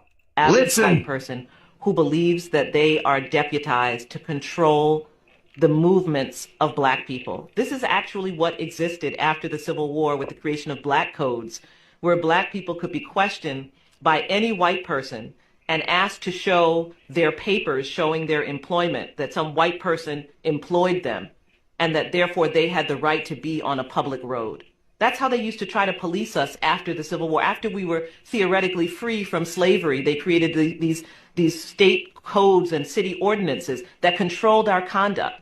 And that's what you see when you see, all of these people who call 911 on black people having a barbecue or standing outside their house or whatever they're calling about. Teenagers going to a swim party. Teenagers going to a swim party is the fundamental belief of most white people that they have the right to question a black person's legitimacy and essentially ask the black person to show their freedom papers, essentially to show that they have the right to enter this building, to be in this hallway, to be in the gym we saw recently, right?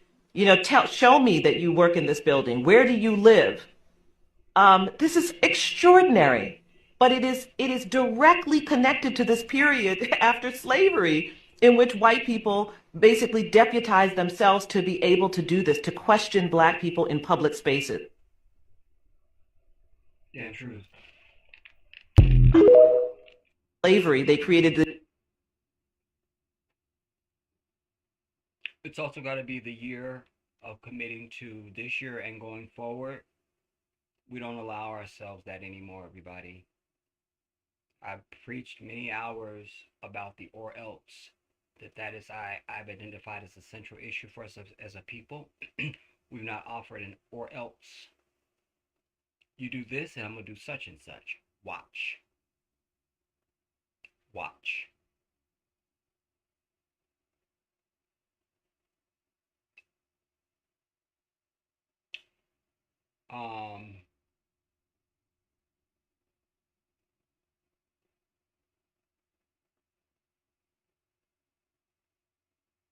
This can be interesting.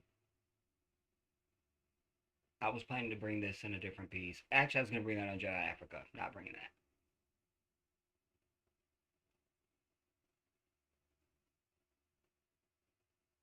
Oh, this might help. I don't know what type of medical insurance people have. And we know about the Luigi thing.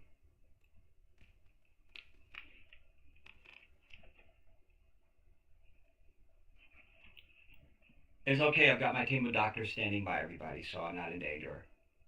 But if you are on one of these private insurances or you know someone who is, this will help you. Go, white whore.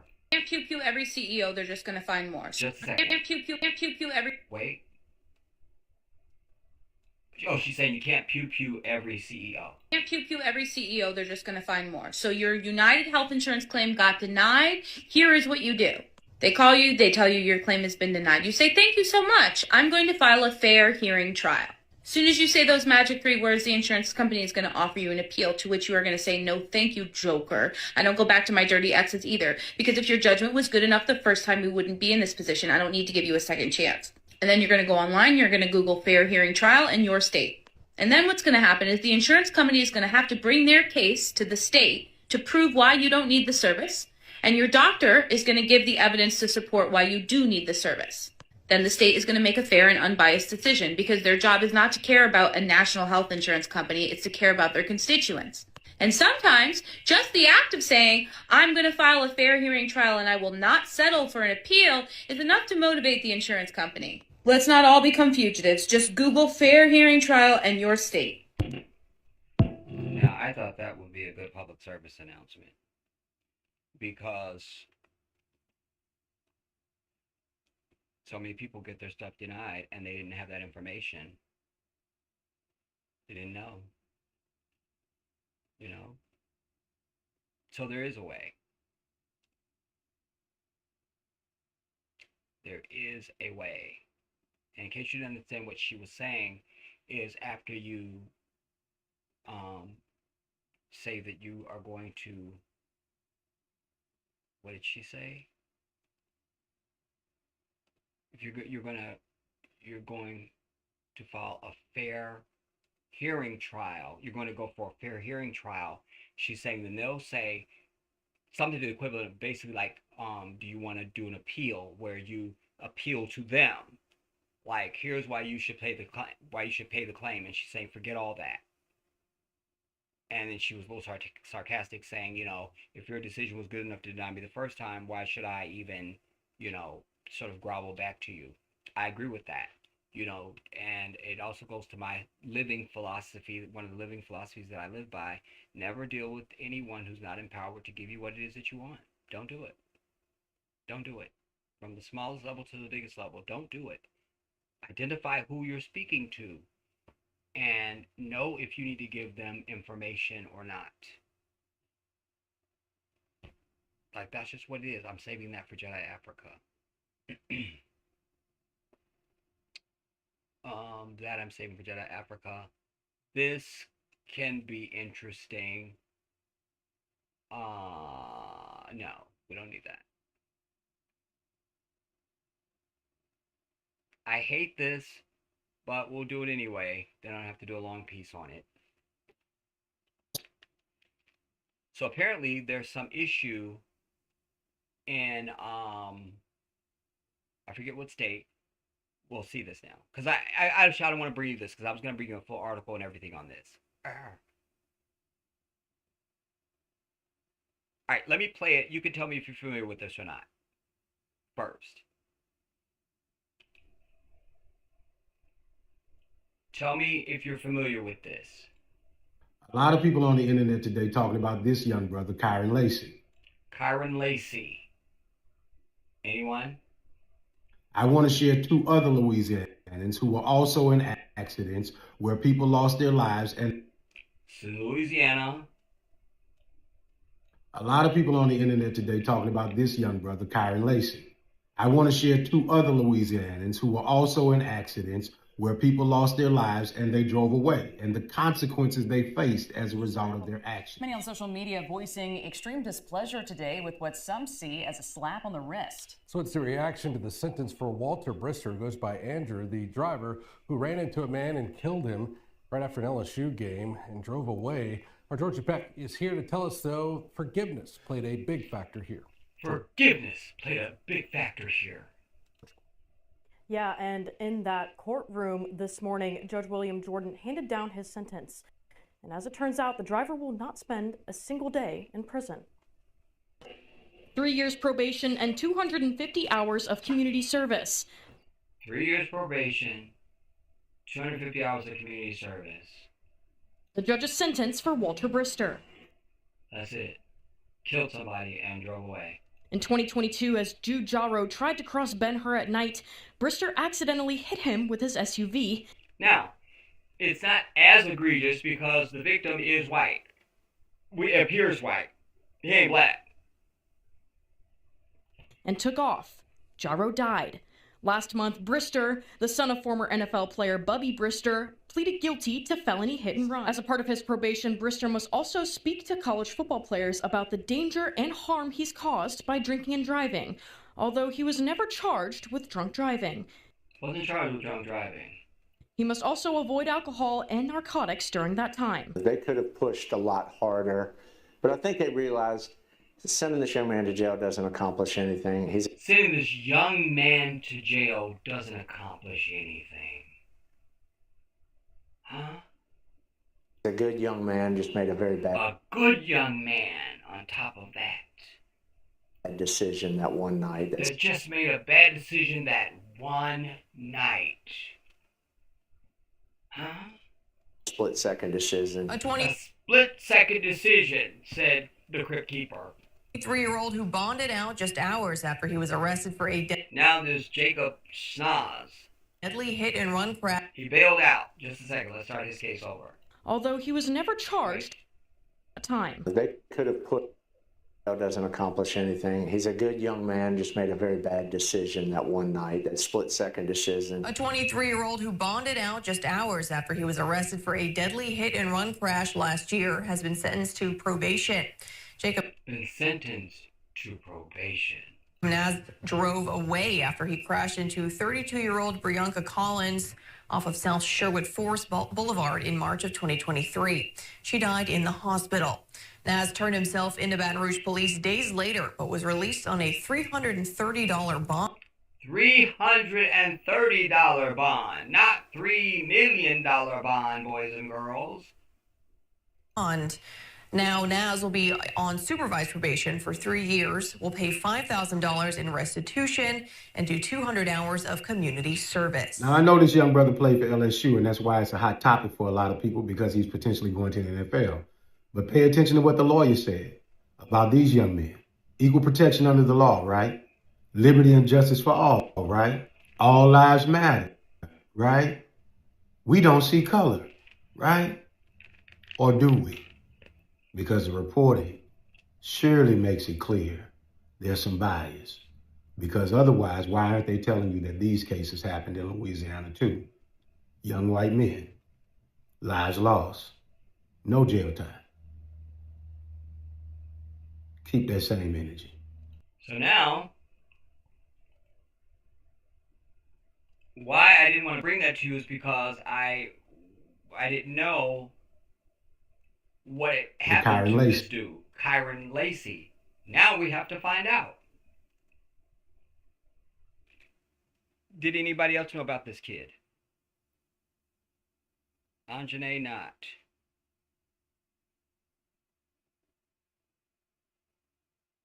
Kiara, shout out to you, Queen.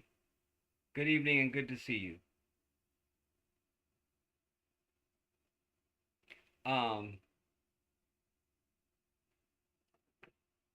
What was it, Kyron Lacey?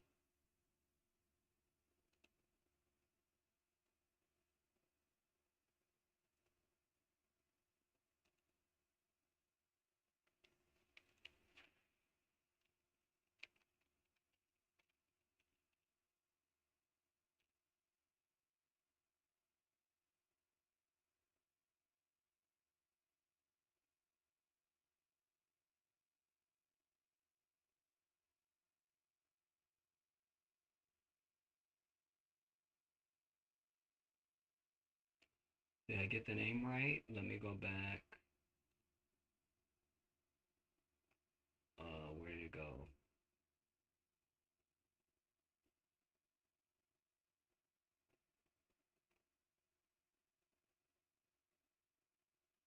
Where did it go? Oh, there it is. Internet today, they talking about this young brother, Kyron Lacey. Kyron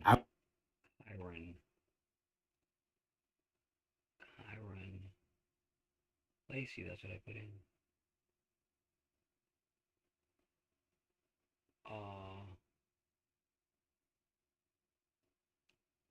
Maybe I'll put in Kyron Lacey case.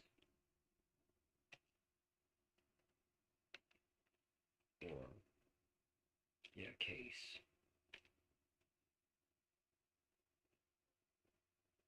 In addition to negligent homicide, he faces felony hit and run and reckless operation of a vehicle and being black and young. NFL hopeful Kyron Lacey, one of the top wide receiver prospects in this year's draft, has been arrested for negligent homicide in connection with a deadly crash in Louisiana. All right, let's get an article, just something brief, real quick, just so we could see the true hypocrisy between the cases, and we'll be over it. We'll go to ESPN. How about that? That's fine. Let me look at the article first and see what it looks like. I guess. I could be in the way on this one. Damn it. It's fine.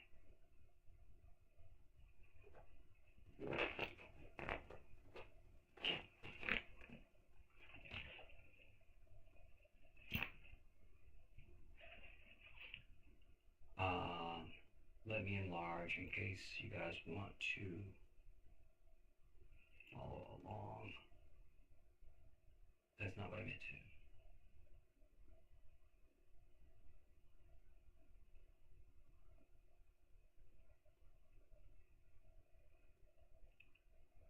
Trying to enlarge.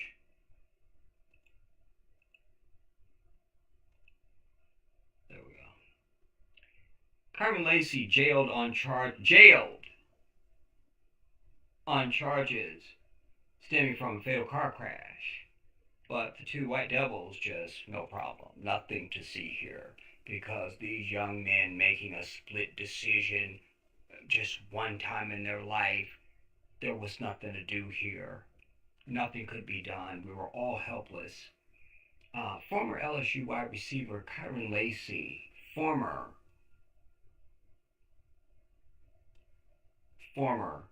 LSU wide receiver.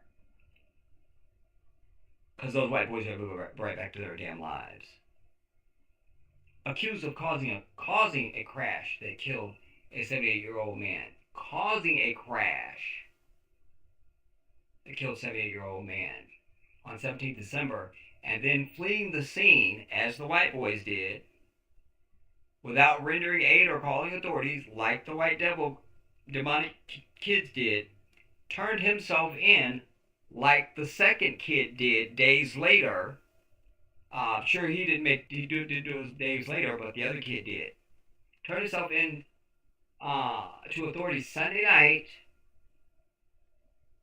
was jailed, and then released on $151,000 bail, according to the white devils. The other guy was $330. Nothing. Lafourche, Louisiana Parish Sheriff's White Devils records indicate that Lacey Kyron was charged with negligent homicide, felony hit and run with death and reckless operation of a vehicle. I think we're done. A warrant was issued for his arrest, and police on Friday said they had been in contact with Lacey and his attorney to turn himself in. They want this here now. According to a news release from Louisiana Liars and Devils and White Demons.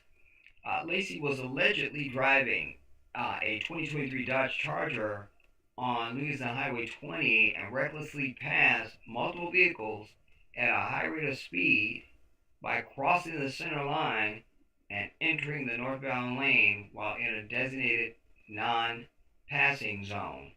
Did they give us his age when they opened up the article? No. Didn't give us an age.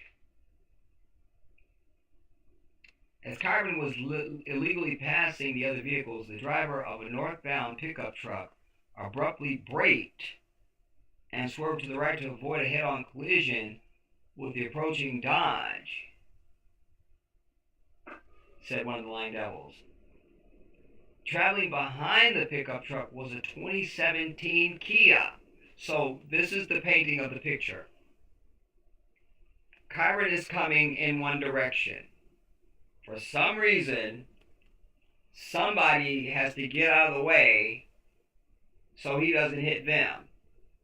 And because that person ran into the person who got out of the way, they are blaming him.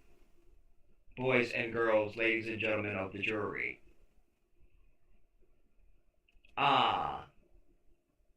Traveling behind the pickup truck was the 2017 Kia Credenza, whose driver swerved left to avoid the oncoming Dodge Charger. Well, here's the problem. Before I read anything else, and I'm just coming to this, you guys know I haven't seen this. I don't know anything. So let me put on my lawyer hat.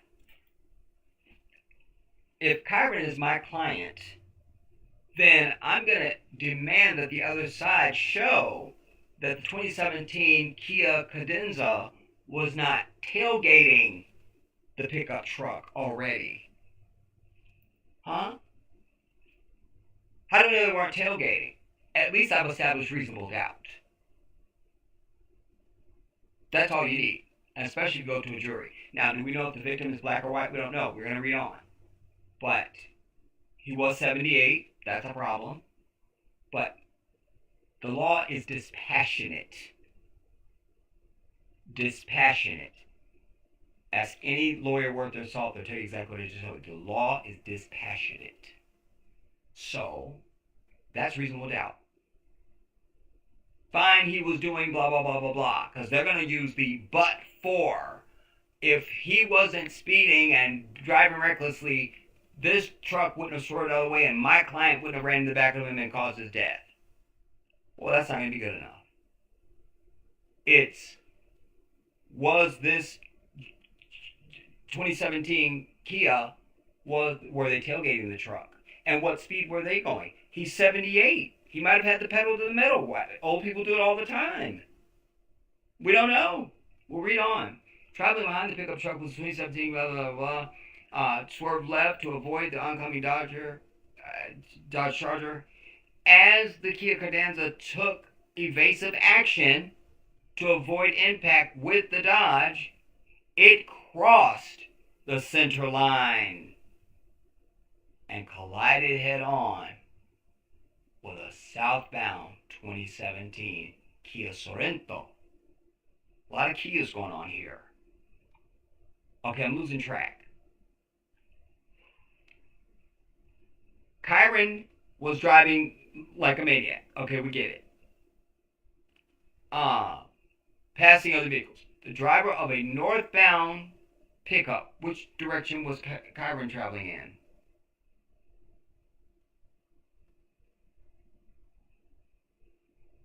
North. He was blah blah blah. Charger highway recklessly blah blah. Rate of speed by crossing center line, entering the northbound lane. Entering the northbound lane. While in a designated no passing zone. How does he enter the northbound lane? Oh, the solid line. Solid, so that would be a no passing zone. They use the word zone. Okay, perfect. So he wouldn't have had the right to go over the line unless it's dotted on his side. So they're saying he went into the lane. That he wasn't allowed to go around. So had he been in a passing zone, this would have been kind of a little ambiguous and a little slippery for prosecution. But that's fine. So he goes around, he's into the northbound lane. As Kyron was illegally passing the other vehicles, the driver of a northbound pickup, because now Kieran's in the northbound lane, the driver of a pickup, of a pickup in the northbound lane, abruptly braked and swerved to the right. So he's going for the shoulder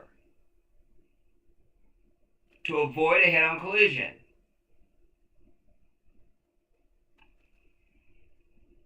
Traffic is going this way. Kieran's going this way. This guy, the truck is coming this way. He can't go. He wouldn't want to go into oncoming traffic because nobody does. You need to go to the shoulder, which is what he did. Swerve to the right to avoid a head-on collision with Kieran's car. Traveling behind his truck was the 2017 Kia Cadenza, whose driver swerved to the left to avoid the oncoming Dodge Charger. No. So the truck swerves to the right. How many of us, when you just see traffic, you follow in traffic, you see brake lights, you see somebody swerve to the right, you get off to the right too? Nobody goes to the left. Nobody does that. No one does that. That's not even your first instinct. And based on the previous scenario they set up, we assume there's cars in the lane over here where you couldn't swerve to the left. Plus, remember, he has the same duty as a driver as Kieran. They've already mentioned that he passed in a non-designated passing zone. So why is Grandpa going over the no passing zone? Why is he going to the right? Huh? Stay with me. Why isn't Grandpa going to the right? The truck in front of him swerves to the right. Oh my God, it's an oncoming Dodge Charger. I can't go on. and then the car behind you swerves to the left?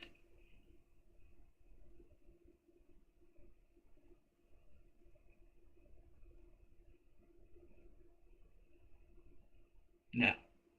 You also swerve to the right. And it says the driver of the northbound pickup truck abruptly braked and swerved to the right to avoid the collision. Traveling behind him was the Kia Cadenza, whose driver swerved left to avoid the oncoming Charger. No, then you got to prove two things. You got to prove that the Kia Cadenza, that he probably swerved to miss the truck, not the Charger, because if he's behind the truck, he couldn't see the oncoming Charger. He couldn't see the oncoming Charger. And his first instinct would have been to swerve to the right. Plus, how fast was he going? Because you have a duty. Whatever speed the speed limit is, if it's a 30-mile-an-hour zone, you have the same responsibility to keep a distance to be able to stop going 30 miles an hour, that will give you enough time to stop if somebody in front of you hits the brakes. The same thing is the same model if you're traveling 190. You got to leave enough space that at 190 you can stop if the person in front of you slams on their brakes. Same responsibility for all drivers across the United States of America. Period. End. So, Grandpa swerved to the left. For whatever reason, we don't know. But he should have swerved to the right, and he swerved to miss the truck, not the Dodge Charger. Let's go on. So far, I've got Kieran being not guilty of at least the charges that they have cited for us. I've got him right now at best reckless driving. Reckless driving. Pay a fine. So Grandpa swerves to avoid impact with the Dodge. That's where they messed me up, because we would expect to read that he swerved to avoid impact with the truck, but they claim he swerved to miss Cameron's car. It crossed the center line and collided head on with a southbound Kia Sorento. Wait. As the Kia took evasive action to avoid impact with the Dodge, so the Cadenza swerves left to avoid the oncoming. As they do that, as he's going to the left and not to the right, to avoid impact with not the truck, but the Dodge Charger,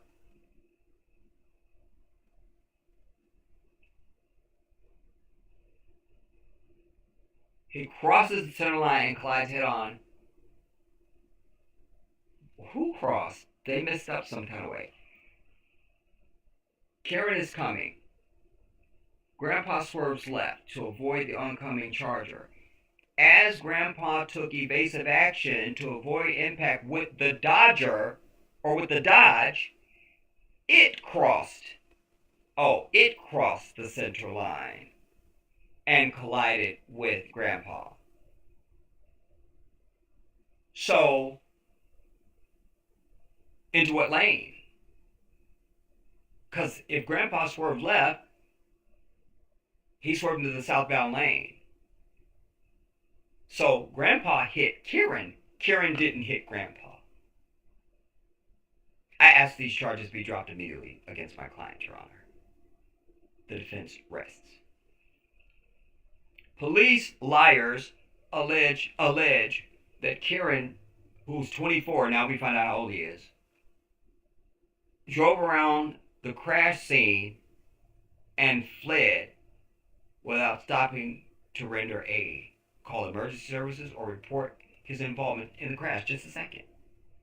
They just said that it was Kieran, that the Kia crashed into him, by how I'm reading this accident.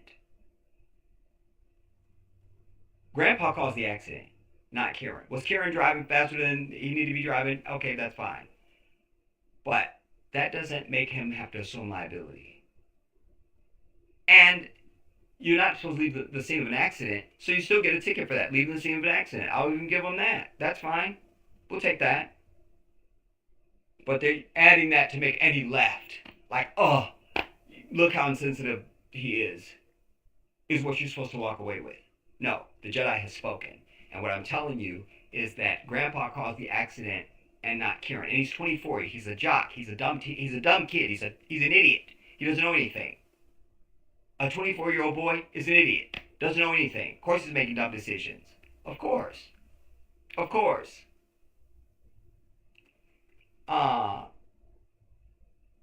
Herman Hall of some word I'm not trying to read was a passenger in the Kia Sorento. Because we got a Cadenza and a Sorento. Later died from injuries suffered in the crash. According to, are they mixing the, are they, because we got a Cadenza, I think they mess up. I think we're just dealing with a Cadenza. No, it's a Cadenza and a Sorento. Well, they didn't tell us what happened. Where's the Sorento? Where's that at? There was no, we don't have any movement on that. We have a truck and a Cadenza and a Dodge Charger. We don't have a Sorento. Herman Hall of Louisiana was a passenger in the Sorento. The Sorento that you didn't introduce into the story. What Sorento?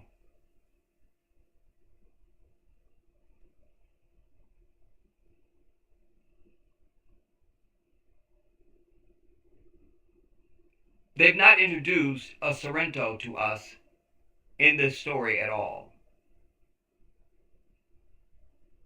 They gave us the Cadenza. Wait now.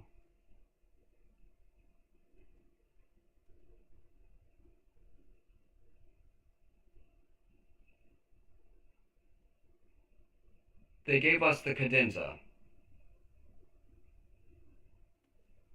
And the Sorento. It crossed the center line and collided head on. Oh, the Sorento is what collided, not Grandpa. So a Sorento crosses the line. And Kieran hits the Sorento.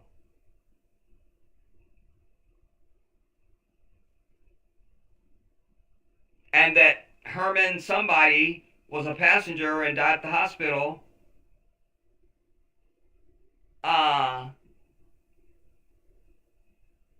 He was Grandpa. He was the passenger in the Sorento. So why did they give us the Cadenza?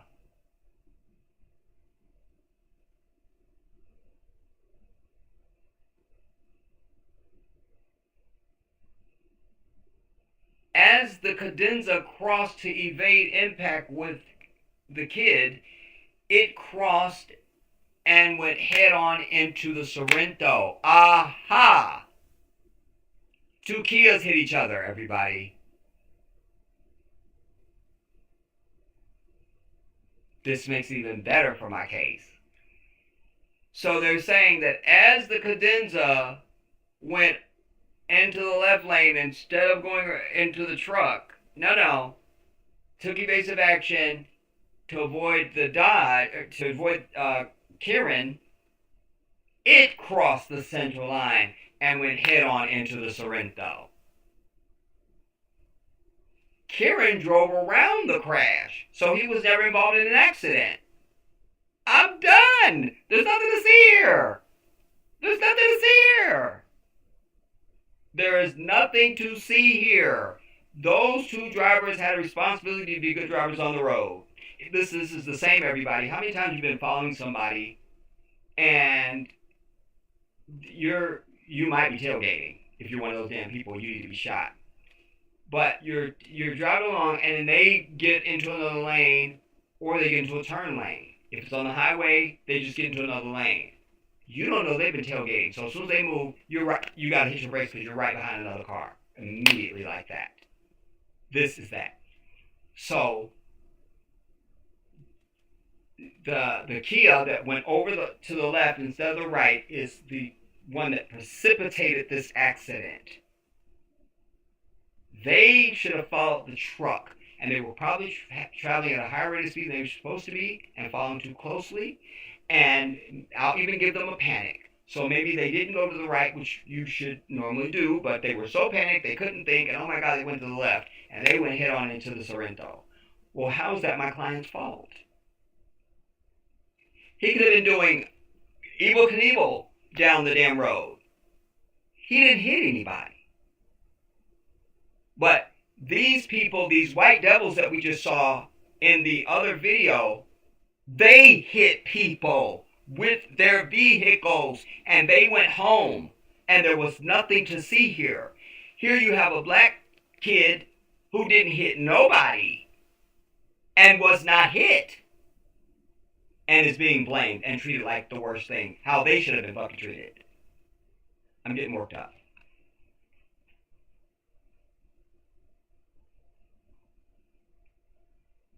And that's why they added, he didn't even stop to render aid, or what was the quote? He didn't stop to render aid, call emergency service, or report his involvement in a crash, because he wasn't involved in a crash. And he had no responsibility to render aid or call emergency services. He was a spectator to the accident like everybody else that was around that goddamn accident. Now I'd like to hear from prosecution. They're gonna tell me now how many of the people they brought into the courtroom, Your Honor, to show that were around the accident and they called emergency services. Just even one witness. Do we have one? Is there one? We don't have it. There isn't. No. Let's blame black kid. You see? And what I know is white people are always doing bullshit when they're out on the road. Wallahi, uqsum billahi al-azim, this is the truth. How many times am I out just driving around just on regular streets? And if you come up on them, just you're not paying no attention, they see you black, they gotta speed up. You get to a stop sign, they dead with street tires because they want to beat you. It's a cycle thing with white people. It is. And I'm citing that for you now because some white cycle bullshit was going on here. Maybe somebody was trying to get in his way or cause him to be in an accident and failed. Do you understand? Either way, Karen is not guilty of anything other than being a dumb teenager, and that's it. That's it. And you don't have a radar on what his rate of travel was. He wasn't witnessed by an officer or a radar instrument of any kind. So how do we know he was speeding? How do we know that he was even driving faster than the speed limit? Who says he was driving reckless? Do we have video of that? Is there traffic video of that? My client is guilty of absolutely nothing, Your Honor, but being black. And then I showcase law of these other two cases that just were adjudicated in the same damn state. So that's fresh case law. Here, Your Honor, you have these two white boys that just the other day, within days of this, they're both out of jail, and I think one of them's at a party now, boozing it up. Huh? The other one's out looking for little girls, younger than they're old enough to be. So we don't know.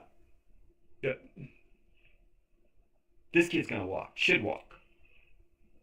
Should walk. Should walk. Because this is just, you're gonna blame somebody else. This is like, you walked out of a building and scaffolding fell on you. I was standing across the street the entire time having a sandwich on a bus bench that faces directly at the building. And they're gonna say that I caused your death from the scaffolding because I didn't say, watch out for the scaffolding. I might be a bad citizen, but that's not criminal. This is Louisiana, though, where they really don't give a damn. Changing the rules while I'm playing the game. More lies. Let's see. Okay, we're almost done. Perfect. So Grandpa dies later.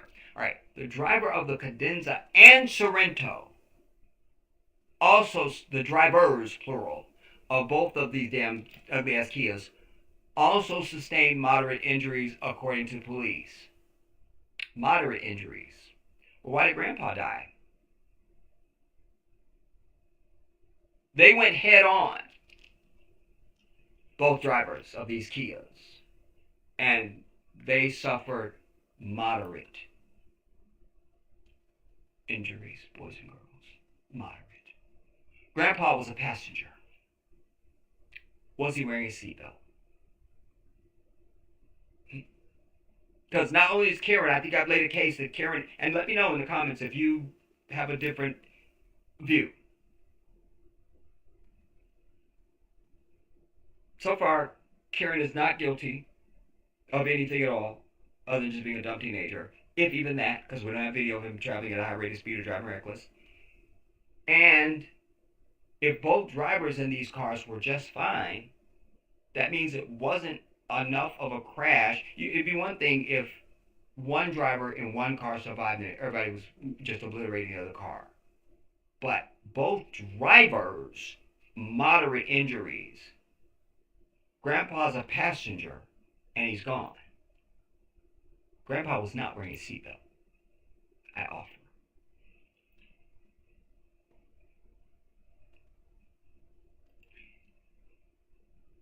Karen's agent, Rocky somebody, probably a Zionist, said in a statement, definitely a Zionist, said in a statement that his client is, quote, fully cooperating with the authorities. Karen played 2 seasons in Louisiana before transferring. Nobody cares, and it's all fine. Yeah.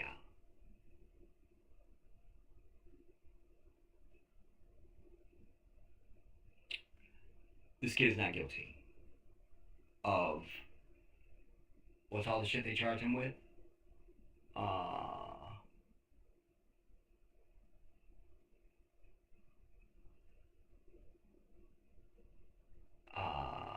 They charged him with negligent homicide, felony hit and run, bitch, with death. Felony hit and run with death and reckless operation of vehicle.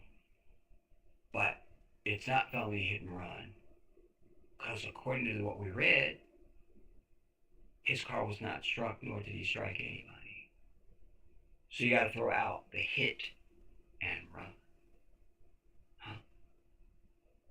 And let us be over any and all felony anything, because there's a 34-time felony that's about to be inaugurated in a few minutes, whatever the day it is. So we're over all felons. Felonies are no longer a thing, everybody. It means nothing. You don't have to go to jail for a felony anymore. I don't give a fuck what it is. Ever again. According to fucking white people. Not the Jedi. Because everybody that voted for this orange tulip all agree that it's okay to have a felony and be president. So they all agree, by default, that felonies are not a problem anymore at all. They all agreed that that's not a problem. So we need to enforce that. We need to enforce that. And as I told you, and I'm dead ass about this, you know somebody's got a felony, or you yourself had a felony, and you go and start applying for jobs and tell people that have felonies to go start applying for jobs. And don't put they have a felony. Don't. And if they get the job, that's fine. But if they come later and say, we found your background check has a felony, bitch, but the president has a felony, so I don't think I'm going anywhere. I really don't think I'm going anywhere. We gotta start some fucking class action lawsuits in this bitch, everybody. When white people punch, you gotta knock them the fuck out. Our problem is they do some shit and have rules just for them, and we don't have an or else, or an answer, or a strike. And so the double standard gets to be. I cite for you, marijuana is totally legal in many places for different reasons across the country. Yet, we still got brothers and sisters in jail for little small amounts of personal use. We've allowed this. That's when we should have been tearing up the fucking Capitol and rioting in the streets or whatever the fuck we needed to do. Until we get our way. Gotta have an or else.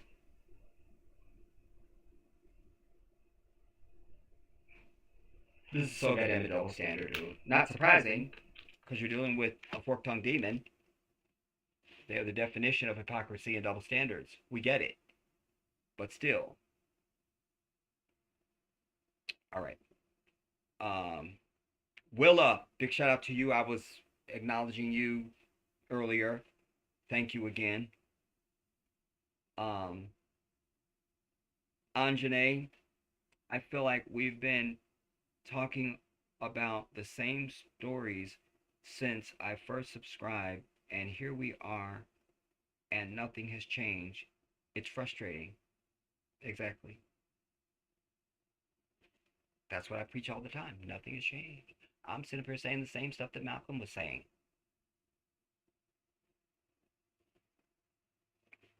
That shouldn't be relevant anymore if things have changed. You go on. And they take forever to get out of a parking spot. Yes, they do. That's why anytime I'm in a shopping center, I hit my gas so that, and I do the clutch a certain way so the engine will rev, so I know you can hear Princess, and so you don't even start that little slow walk across. Don't. I'm first. It's me. Slow walking here won't mean that. And with the parking spot nonsense, as soon as you get out, I give them 1,000, 1,000 to 10. After that, I get out the car. As soon as you get out the car, you start seeing brake lights or reverse lights. It's 100% true, dude. It's 100% true. They are just an evil, disgusting thing upon the earth. I won't know probably until I am in the hereafter what life could have been if they never existed. If they just never existed. If they never existed. That's one of my biggest prayers.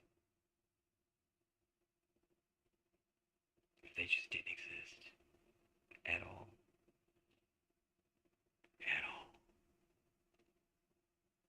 So, this was all like on the fly, y'all. But I know what I need to do. I need to fix sound.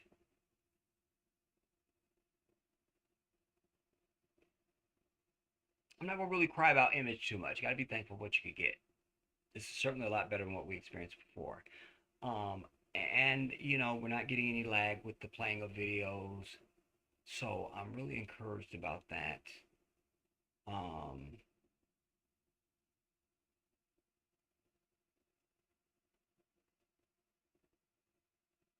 gotta save that for Jedi Africa. So,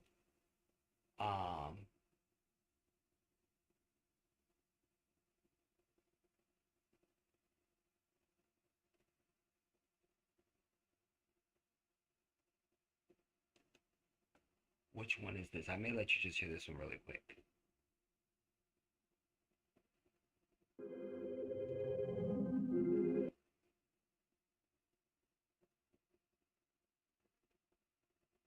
Oh, I don't think I saw this one. This is supposed to be just for Jedi Africa.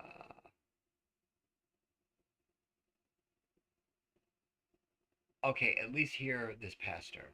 No. Damn it, no. Alright, I'm gonna hold that. I'm holding it.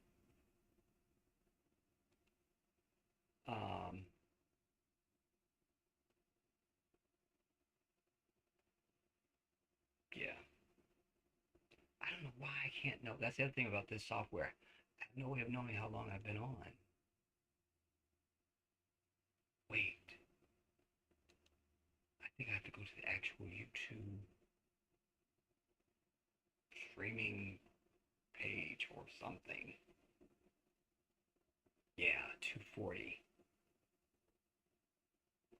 Okay.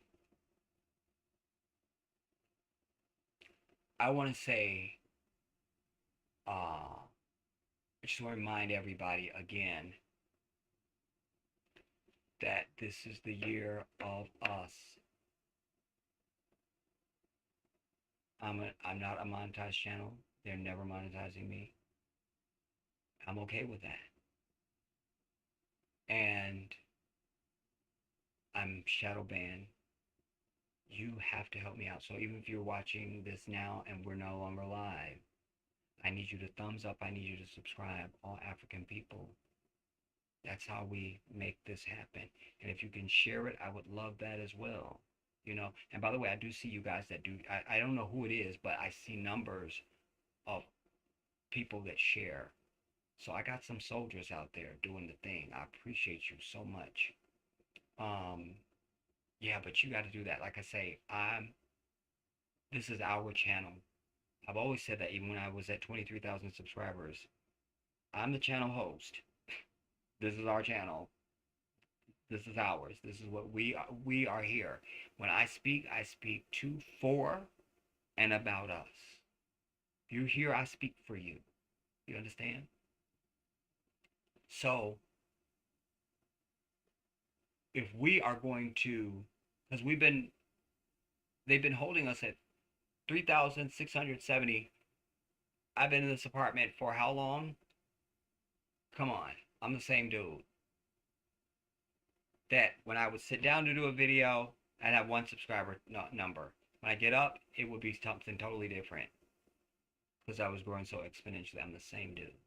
And I also know that how I can if I just leave my video, just my window open, and I see have my video up, it could be already I just have it paused in the middle of it or something. I see the thumbs up changing. You can see it rolling like it wants to go up. Like the other day, there was one of my videos, it was at 30 something. I'll just say 32. And I watched it, kept spinning. But it don't go up. Spin some more. It don't go up. That means people are liking that video.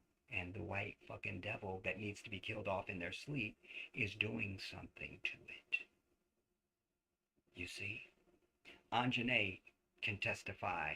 In fact, once she made me aware of it a while back on one of my videos, that the likes were something like outrageous, and then suddenly it wasn't.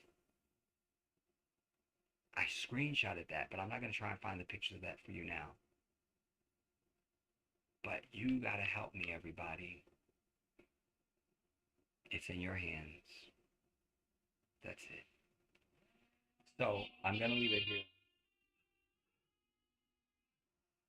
Now Aunt Marsha wants to call me from New York. Anyway, so if you're watching now after it's over, make sure you do give the video a thumbs up and do subscribe and join our family. And check often on your thumbs up and your subscriptions and your settings for, notifications, things like that. Because at the very least, everybody, we can build a lawsuit against them. I already have one that I didn't execute because when I left for Africa. But I've told you, I still have a lawsuit because fat ass Lonnie Love of The View, when she rolled out her ugly, disgusting slave owner James to the world, well, I'm the public. You're a public fat bitch. I get to comment on the shit that you put in front of me, and I did.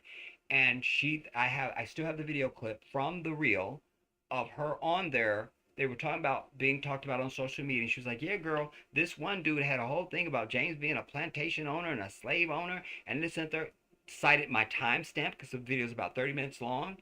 All that, quoted some of the stuff I had said. She goes, and then Adrian or Jeannie goes, what'd you do? She goes, I know people. I called up YouTube and had him to shut it down. So now, boom, I got Lonnie's fat ass, and I've got YouTube, because one of their agents acted on behalf of her to take my video down and suppress my shit. That's a lawsuit. 101, homie.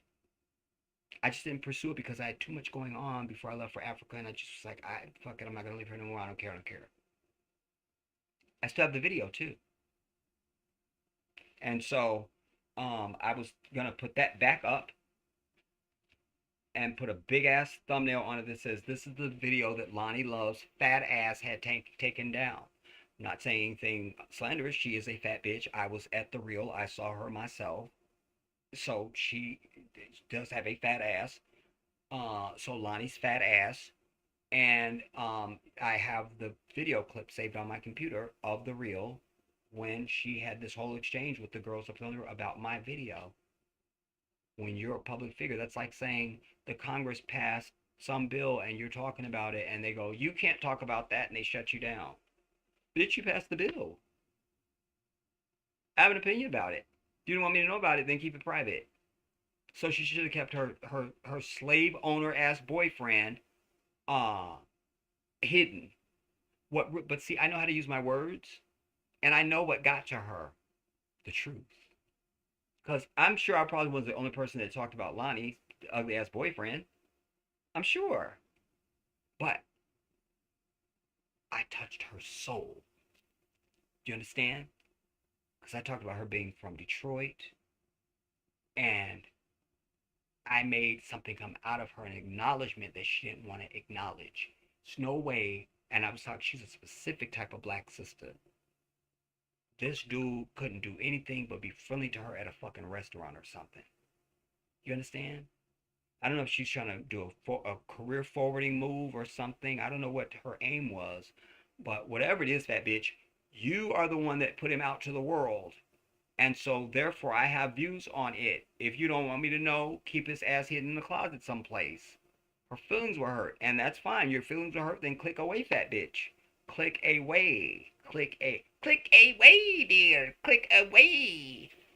You see, so I mention all that to say that if you are keeping track of, not just on my channel, but any other channels you're subscribed to, you keep a track of the subscriptions and the thumbs up, then we can show nefarious operations, then we have a lawsuit. We have a lawsuit. Absolutely, 100%.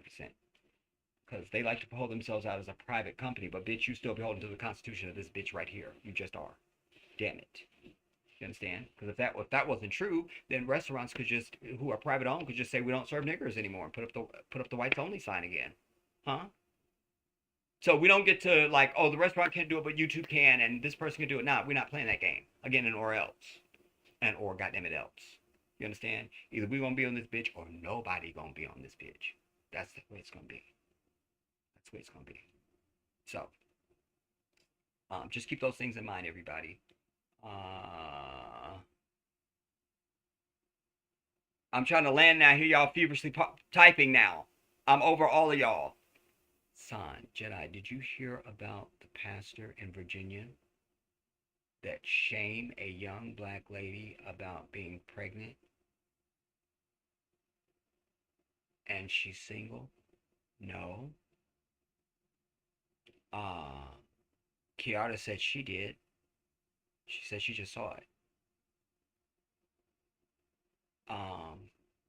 Thank you, Anjane. Yes.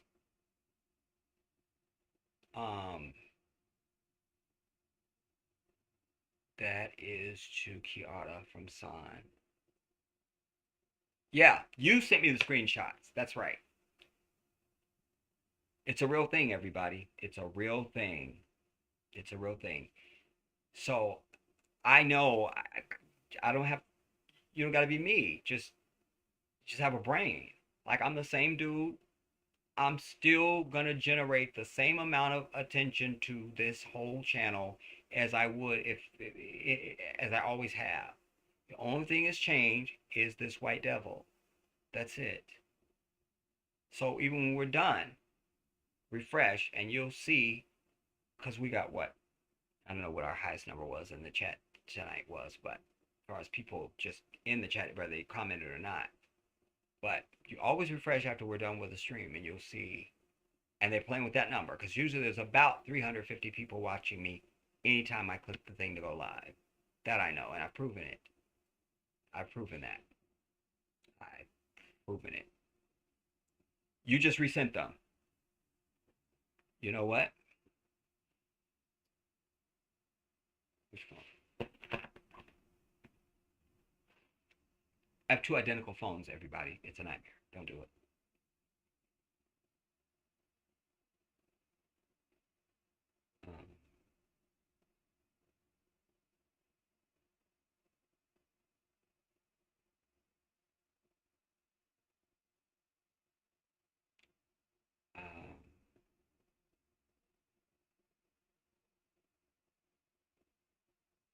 Yeah.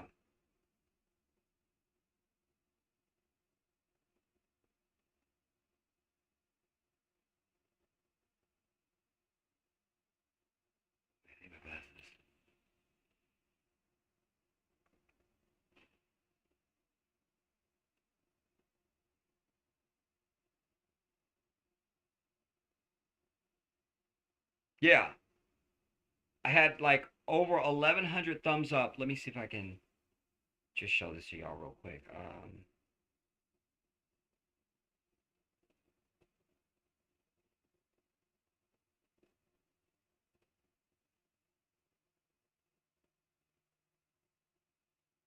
am I doing?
Nandi, shout out to you.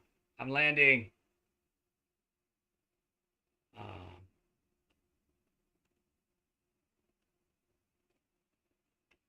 gonna be what? Screenshot. Wait, let me go to quick access. See if it went over there. Of course not. Because that would have made life easy for you, Jedi, and you're not allowed to have an easy life. Everything must be a freaking struggle for you.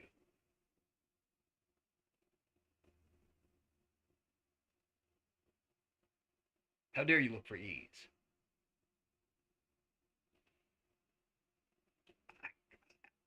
Okay, let me see. Wait, it's gotta be a screenshot.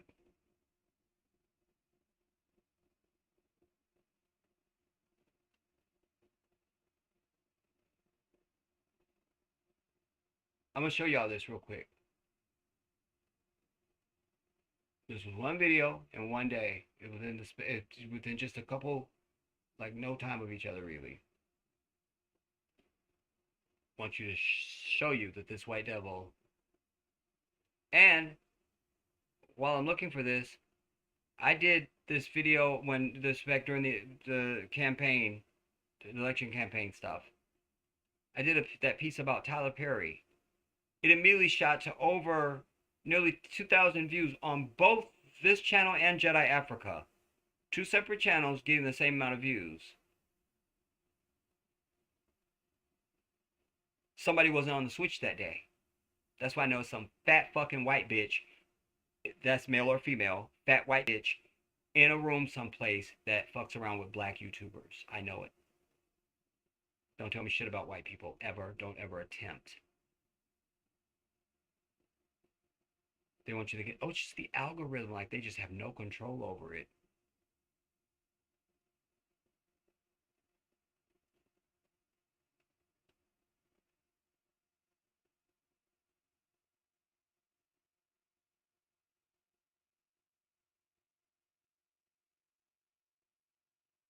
Another thing I know about it too is like sometimes when I'm trying to go live, the issues that I have, I already see that I'm populating quick. They do that to dampen because it went out too much. Too many people know about it. And then not just people that follow me and get my notifications, but people that it's coming up in just the regular feed of YouTube. So that's why sometimes I know I have problems. I have to restart over because that kills the momentum. White people are the devil, period. They just are. It's the truth.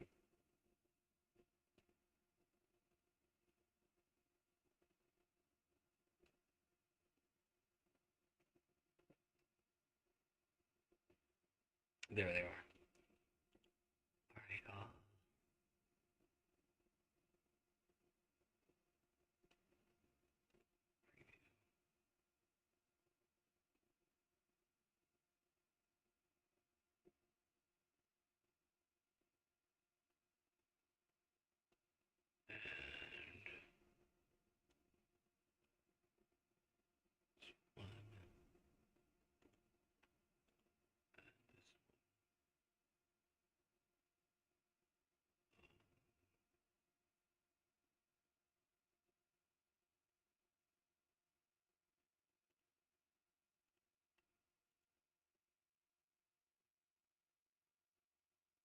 How could I do preview on one but not the other one? I can't. Like, I just cannot. Alright, let me bring you guys in so you can see this. Go down so that. And I guess expand them really because I want you to be able to see well.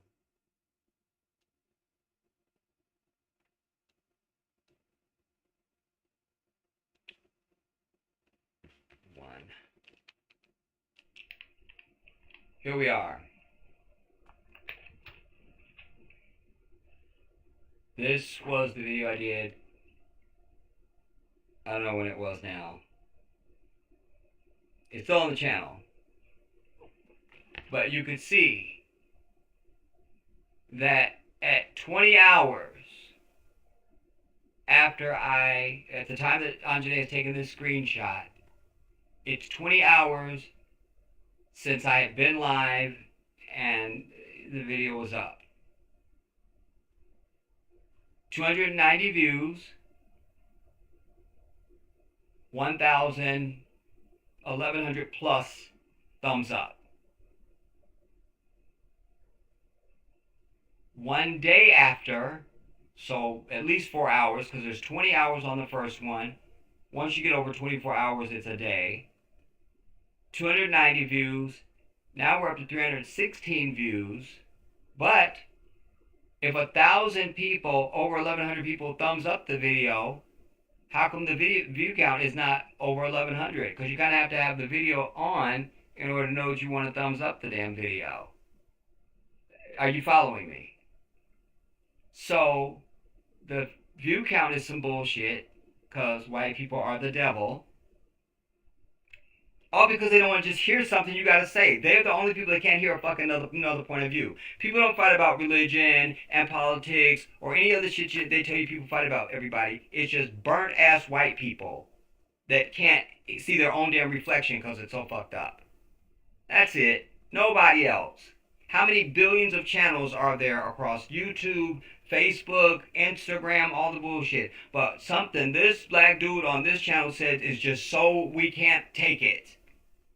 They're a fucked up people because they're not people. They're not even human. Do you understand? They're not even human. And they are the only problem on the earth. The only problem. The only one. So 290 views against over 1,100 thumbs up. Then we're up to 316 views, but 496, suddenly we're down to 496 thumbs up. So 496 people watched it and thumbs up, but we're ghosts somehow that the view count is out 300, or the view count is out 496.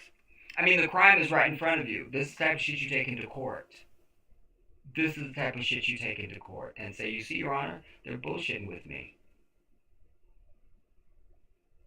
They are clearly showing bias because I'm a black Muslim, and I'll use my whole thing of how I'm dressed there, and I'll go in full regalia, and I'll have my dhikr beads and my Quran, and I'll look like I just came out of the desert and all of it.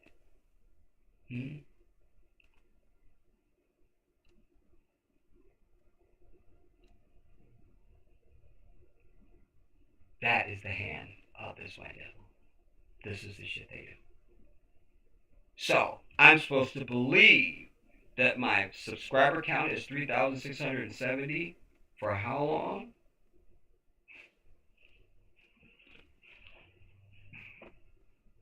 And then, in the not too distant past, you heard me start saying I want to thank all the new subscribers to both the channels.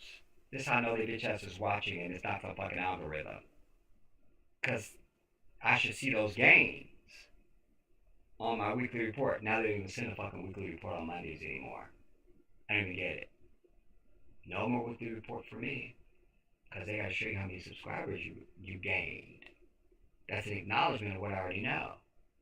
You see? So that's showing my subscriber number. They're just, I mean, fuck these people. I'm glad the bitch went in and shot that bitch ass up a few years ago. But I think she might have been Palestinian. She definitely was some kind of an Arab. And she wasn't a firebrand or nothing. it was early in my YouTube journey. I still don't know what was so offensive about what she did or was ass hurt them. And they fucked with the wrong one. She went down there and shot at fucking YouTube. And they're right here in California on Cherry Street. Their address is known. So be aware of that. See, because white folks always want to do evil and run and think you can't get to their ass until you do. And they're going to piss off the wrong person. They already have. It's just like, I'll tell you this and we're out on this story after I read this.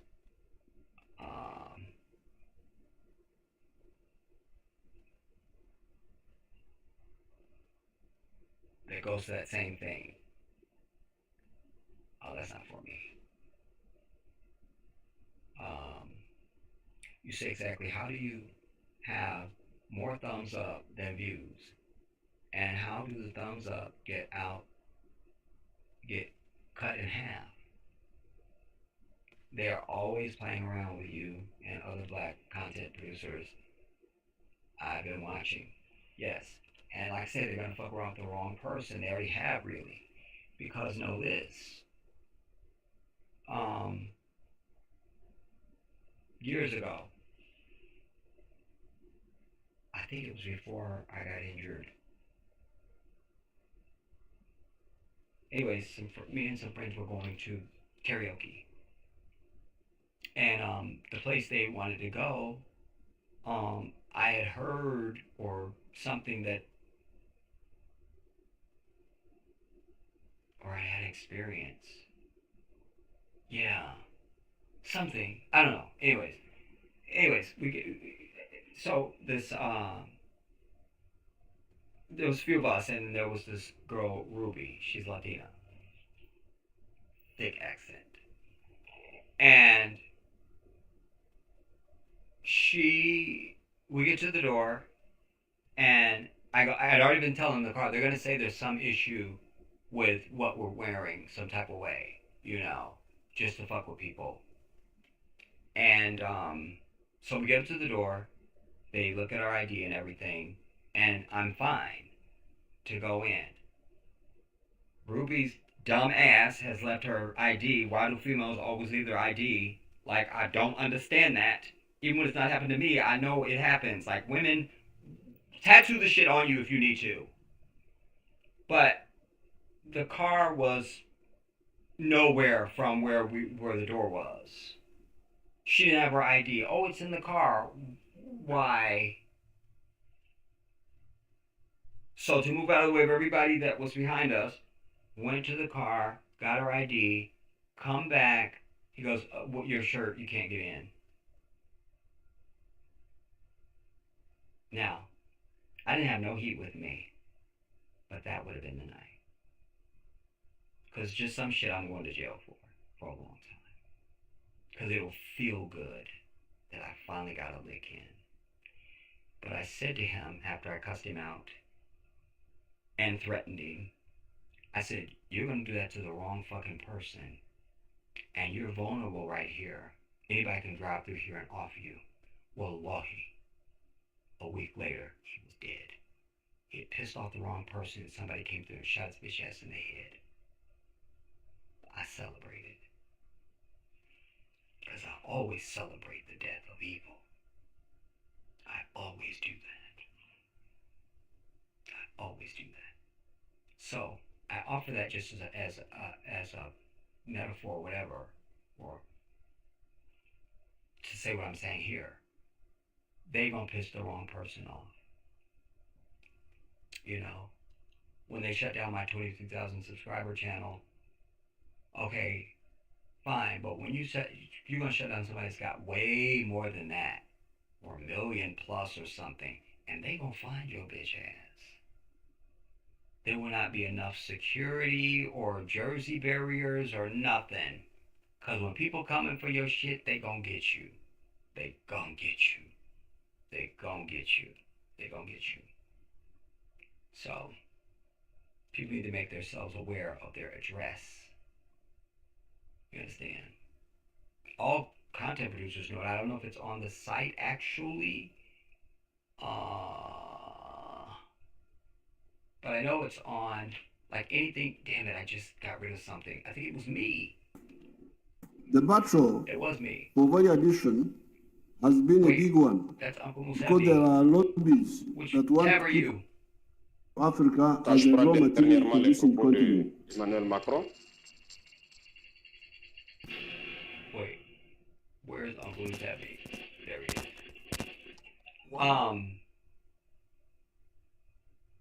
But every time they send content producers anything, it's their address.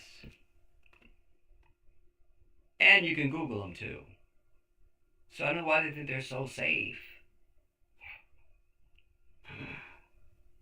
I just don't understand why they think they're so safe. And this is only to fuck with black people, everybody. It's the only reason.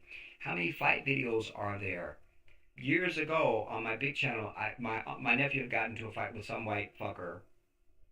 It was one punch and he knocked the fucker out. And he sent me this video, I put it up on the channel, and they took it down and put a strike on the channel for violence. I sent them a whole fucking thing of nothing but pages and pages and pages. All this shit is nothing but fights.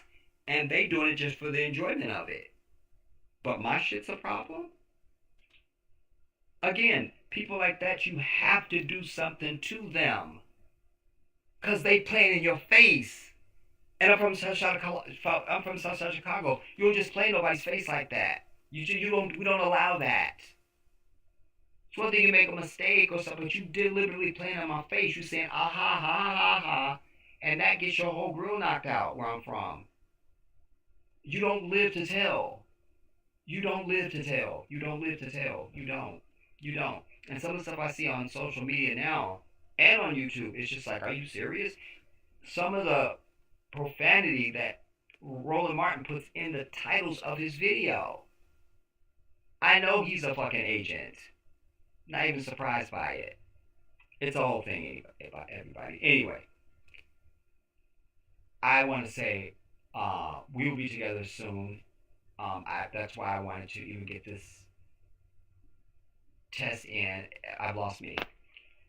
So I can't see that because I accidentally closed the YouTube tab that had me. So I'm over it. But that's why I wanted to test this. And this was just supposed to be a test and not however long we're in now. Last time I looked at it was 2 hours and 40 minutes. So I'll say 3 hours. It was supposed to be a 3-hour stream. It was just supposed to be check to see if this thing works now. But y'all may y'all maybe go into a full-on live. Not mad about it. I just have to now change the thumbnail to something and do that in editing. You know, like after the fact, this way I can go in and change the thumbnail. And I guess the title too. Yeah. So yeah. So I love you guys all and I thank you for coming. And I can't close us out. Oh wait. And I will see you soon. I don't know, what are we in? Am I on or off? Oh, I'm not. I'm off. So, don't forget what I said, everybody. Our sisters out there homeless. Do what you can. The Cash App is under every video that I do. And it's the Jedi 1814. It's that easy. $, the Jedi 1814. And the GoFundMe the link is also under every video that I do. Today is Wednesday. So we'll be together soon. Because y'all know every time I say it, something happens and I end up coming back and going, oh, I was able to do it. I know I said I was going to be back and I couldn't. I'll be back soon.